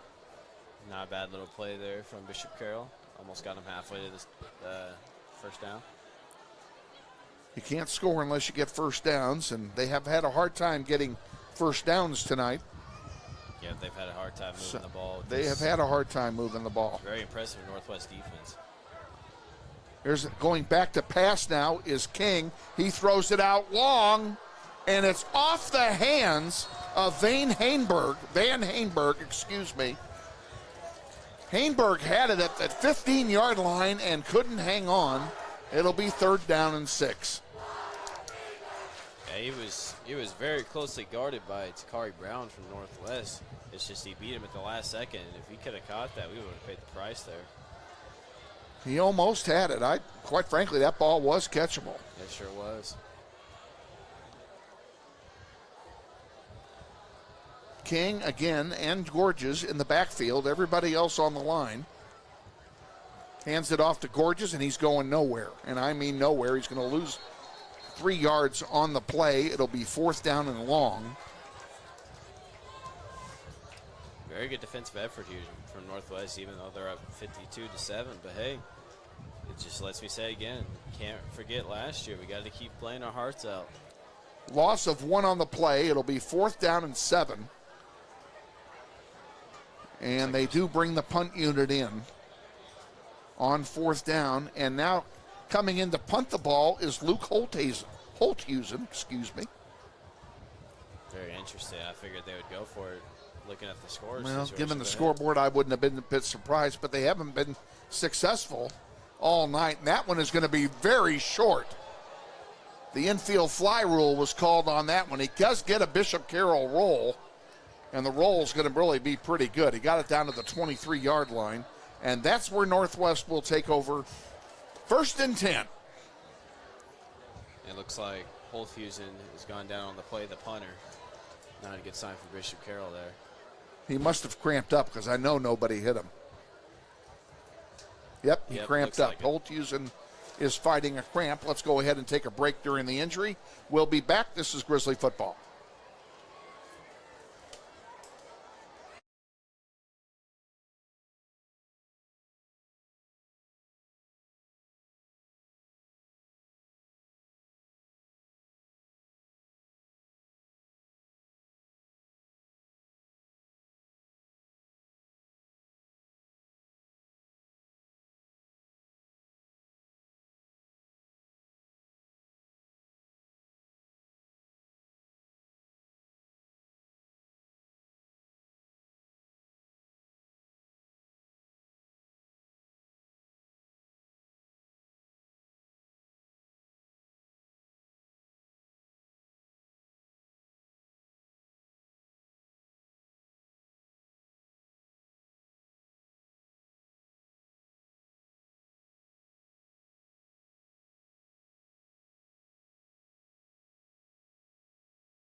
back at Northwest Stadium.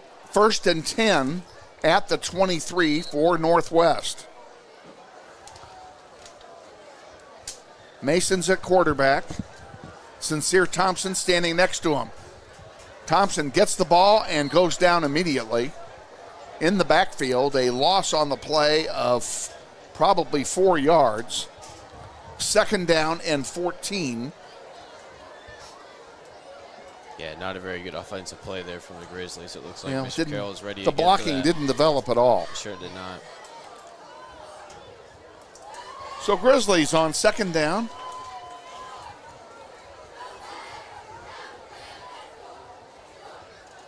We'll see what Mason does here. If he elects to put it up or keep it on the ground, he's going to throw it. Up the middle, caught, and a 1st down. Jace Glasper on the reception gets 15 yards on the play, and it's a 1st down for Northwest. Clock running, 2:05 and counting remaining in the 3rd quarter.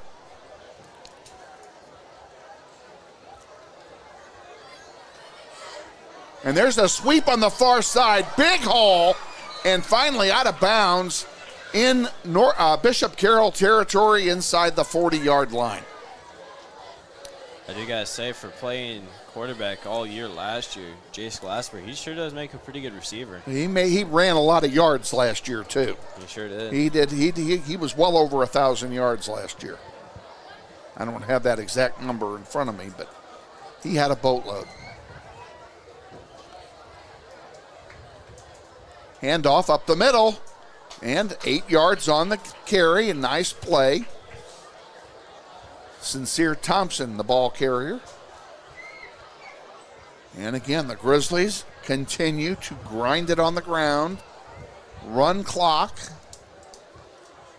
Right now, the clock is a bigger enemy to the Grizzlies than Bishop Carroll is. And we're inside 1 minute remaining here in the 3rd quarter.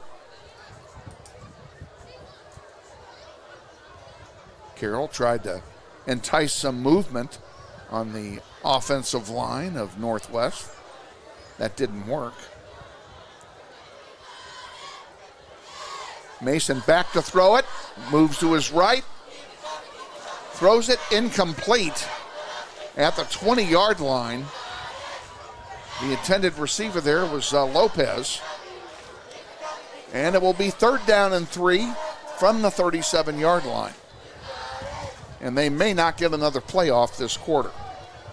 They may just let the clock run out. In fact, I fully expect them to do that very thing.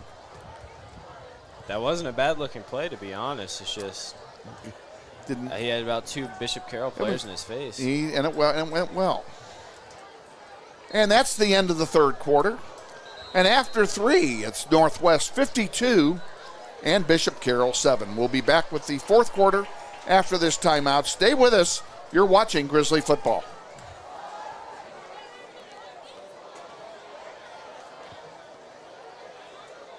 What does it mean when people say America is a land of opportunity? It means the power to discover, To redefine yourself. To improve yourself. to challenge yourself. To realize there's more in you Than you ever knew. that you could do. It means giving people an open field to explore what they do best. With the best tools, The best training. the best technology in the world. We bring out the best in the people who serve. So you can be all you can be.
back at Northwest Stadium. Third down rather, and 3. And a long pass, and did that get picked off? It certainly could have been because it was short. It's incomplete. And a break for Northwest on that play. It'll be 4th down, and no doubt Northwest will go for it this far out.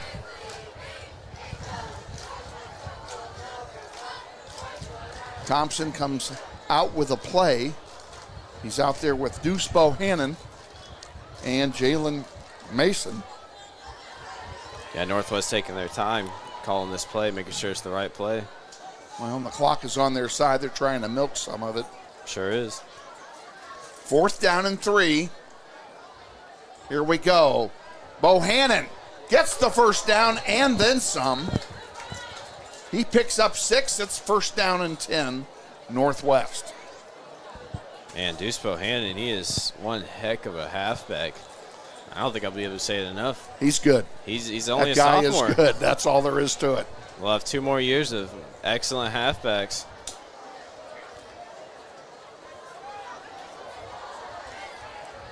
Steve Martin has done a great job with his team over the summer. They have been working together all summer, and I think we need to say something about our new strength and conditioning coach as well, Shad Daniel. He's obviously done a great job with these guys. There's that one is picked off. Carroll gets it at the 15-yard line. That was 26. Intercepted by Brady Dooling. And that's the first turnover of the game for Northwest. That's one of the first, bright spots for Bishop Carroll there, to be honest. That's one of the few bright spots indeed for Carroll. Other than that, Northwest has kind of been just doing their own thing, running the game themselves to their own pace. So the defense will come back on the field for Northwest. It's 1st down and 10 for Bishop Carroll. The ball is on their own 16-yard line. At least they have to go a long way to score. King is in the backfield at quarterback, and he's joined back there by Gorgeous. A high snap and a handoff to Gorgeous, and he went nowhere. I mean, he went nowhere to the point where he lost 2 on the play. It'll be 2nd down and 12. Yep, clearly the Northwest defense is hungry. They want that ball back. They want to score again.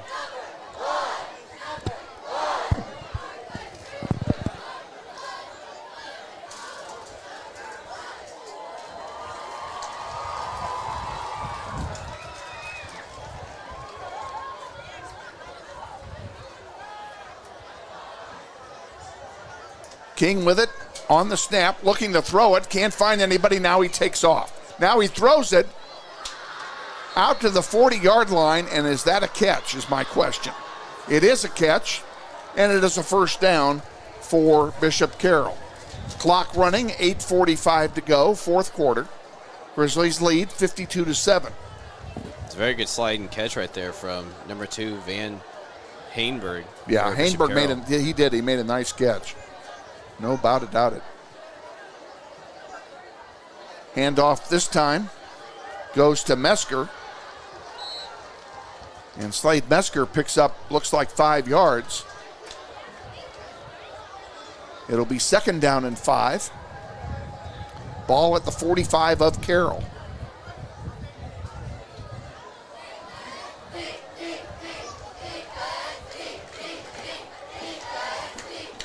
These Northwest fans sure want to put up a good defensive fight here. There's a handoff to Mesker again, and I thought he fumbled it, but he did not. He hung on. I thought he did too. And he picks up 3 yards. I'm surprised he got that much, but they gave him 3 yards on it. It'll be 3rd down and 2. Very a good short effort. 2 to boot.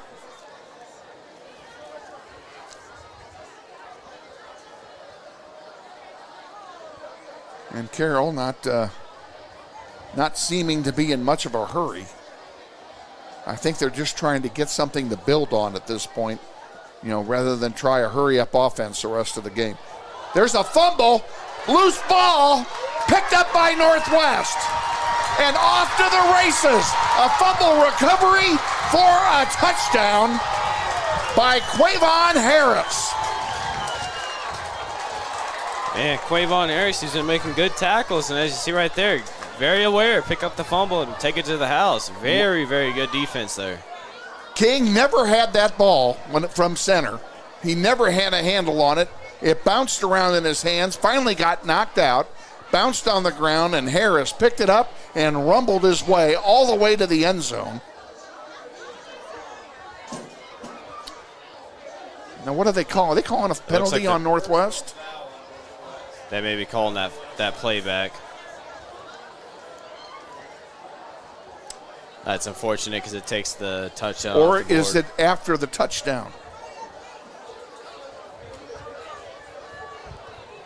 We'll see what they do here. Maybe they are bringing it back.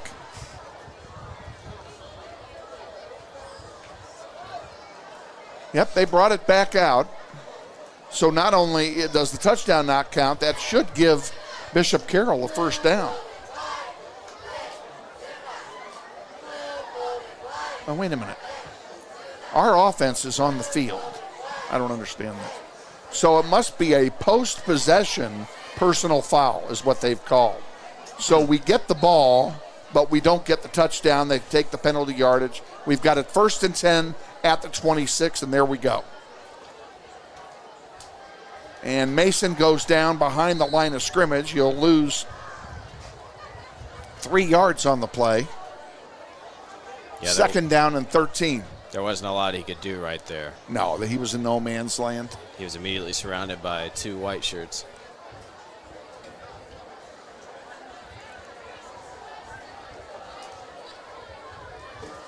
Sincere Thompson is back in the backfield. He goes out in the pattern, and there is a huge sack for Bishop Carroll. Yeah, that was number 21, Cash Ungles, screaming on that blitz right there. And he got home, and he got Mason in the back. Mason could do nothing but eat the ball. He loses 12 yards on the play. It's 3rd down and 26 from the 42.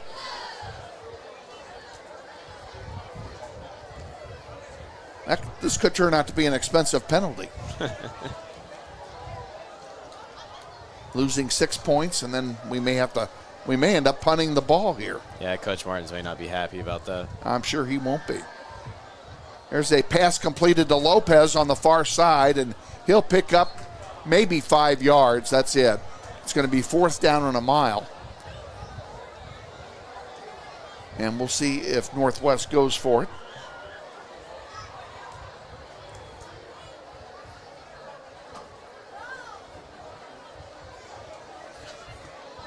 Well, they kept the offense on the field. I guess looking at the scoreboard, I guess there's nothing to lose. Yeah, nothing to lose. You might as well play it out. Yeah, you might as well. Run 30 seconds off of time. Okay, back it comes. He's going to throw it deep, and it's caught at the 10-yard line by DeAnthony Rivera. Or Michael Lopez. Was that Lopez? Yeah, that's That's a Lopez. 2? Yep. I take that back. Michael Lopez with another big catch. Yeah, very good catch. And the thing about it is there's 3 white shirts there. They're just too spread out. They were too spread out to do anything to prevent the catch. And perfect pass. 1st down and goal from the 9. And they run it. Looks like they get it down to about the 6. Sincere fighting for as much as he can right there for a couple yards. 2nd down and goal from the 6-yard line. 3:45 to go, clock running. Grizzlies trying to punch in one more score.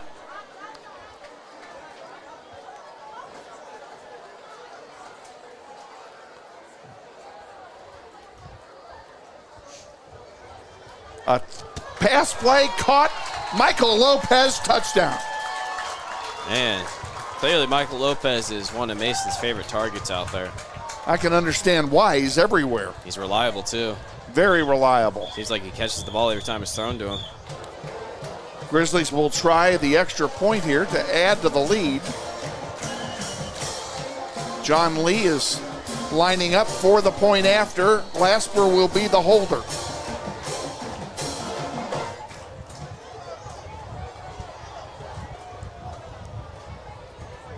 Ball's up, down, up, and good. 3:25 to go in the game. Grizzlies lead 58-7. We'll be back with the kickoff after this. Stay with us. You're watching Grizzly football.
Back for the kickoff with 3:25 to go.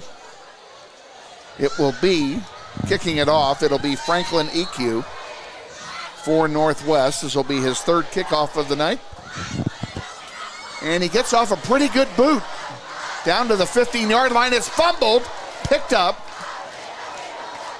Hainberg booted it, picked it up, and then they collapsed on him. He got out maybe to the 25, and that's going to be it. Yeah, there's about 3 or 4 blue shirts that trapped that guy for Bishop Carroll and couldn't let him get any more yards there.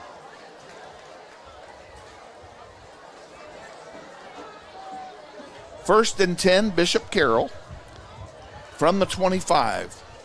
2:50 remaining, clock running.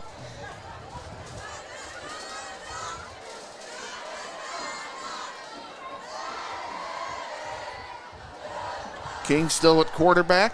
Gorges back there with him. He hands it off to Gorges. And Gorges is double teamed and brought down immediately for a loss of 1 on the play.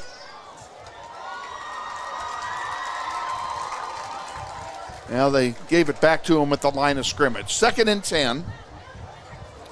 You know, looking at the time and the score, Kevin, I don't think we can repeat last year. I think we have this one. I think this one, yes, I do think this one is safe.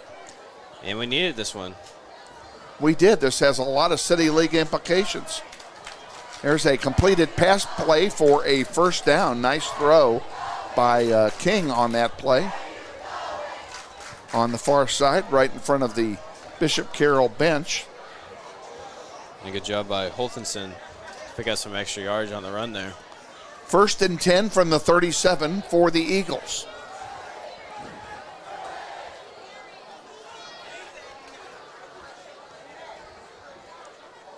Ooh, high snap. King corrals it, sends one out wide here, and that play was busted by the high snap, and Holthusen had no chance to do anything except catch the ball and save a turnover. Yeah, because DeAnthony Rivera and Quavon Harris were both there for Northwest. They had him wrapped up. Once the ball was snapped high and the rhythm of the play was disrupted, that was all. He got thrown off. King back again to throw. And he's in trouble, runs out of it, and down he goes. A nice open field tackle that time by the Grizzlies. We'll give that credit to Rivera for the open field tackle. It'll be 3rd down and 3 with 40 seconds to go. Yeah, good low hit from Rivera on the quarterback. Save some extra yards because he's running pretty fast. There's about 30 seconds left in the game, so I can't imagine Carroll's going to do any more with the ball here. They're going to run it out. King takes the snap and hands it off to Gorges. Gorges sweeps to the far side and gets first down yardage, runs out of bounds at about the 45 of Northwest, but that's going to do it. That will be the final play of the game. 3, 2, 1, and we're done. Final score tonight, Northwest 58, Bishop Carroll 7. We're going to keep it right here and do the briefest post game in history. And I think the only thing that we haven't yet said, Craig, about this game is never in the history of this rivalry do I recall a game with this lopsided a score by either side. Yeah, I'll have to agree with you. I mean, both of us, I think we were going into the game just expecting like a high-scoring game, which Northwest, they showed they could put up points, but we were also thinking that Carroll, they were going to be up there as well as Northwest, but clearly they could not tonight. Just Northwest, their offense clearly showed, and then their defense, I think, was even better because they held Carroll to 7 points. That's just really, that's pretty good considering how good Carroll's offense has been in the past and how good it was expected to be this year. I agree with you 100%. We're all surprised. We congratulate the Grizzlies and their coaching staff and the players both for an outstanding preparation and performance in this game, and they're going to have to do it all over again 1 week from tonight. We will travel to Heights High to take on the Falcons at Heights Stadium. We're going to be on the air at 6:30 with the pregame show and then the kickoff next Friday night at 7 o'clock. Hope you join us right here on NWHS Grizz, the Northwest YouTube channel. For everybody in our crew, Andrew Balfour, Trey Quattleban, who both did a great job bringing you the pictures tonight. We are ecstatic with the work that they did tonight. And for our executive producer and fearless leader, Shane Monroe, for all of his engineering work, we thank him. And Craig, thank you. Great job. We'll look forward to being with you next week. Thank you, Kevin. I look forward to it as well.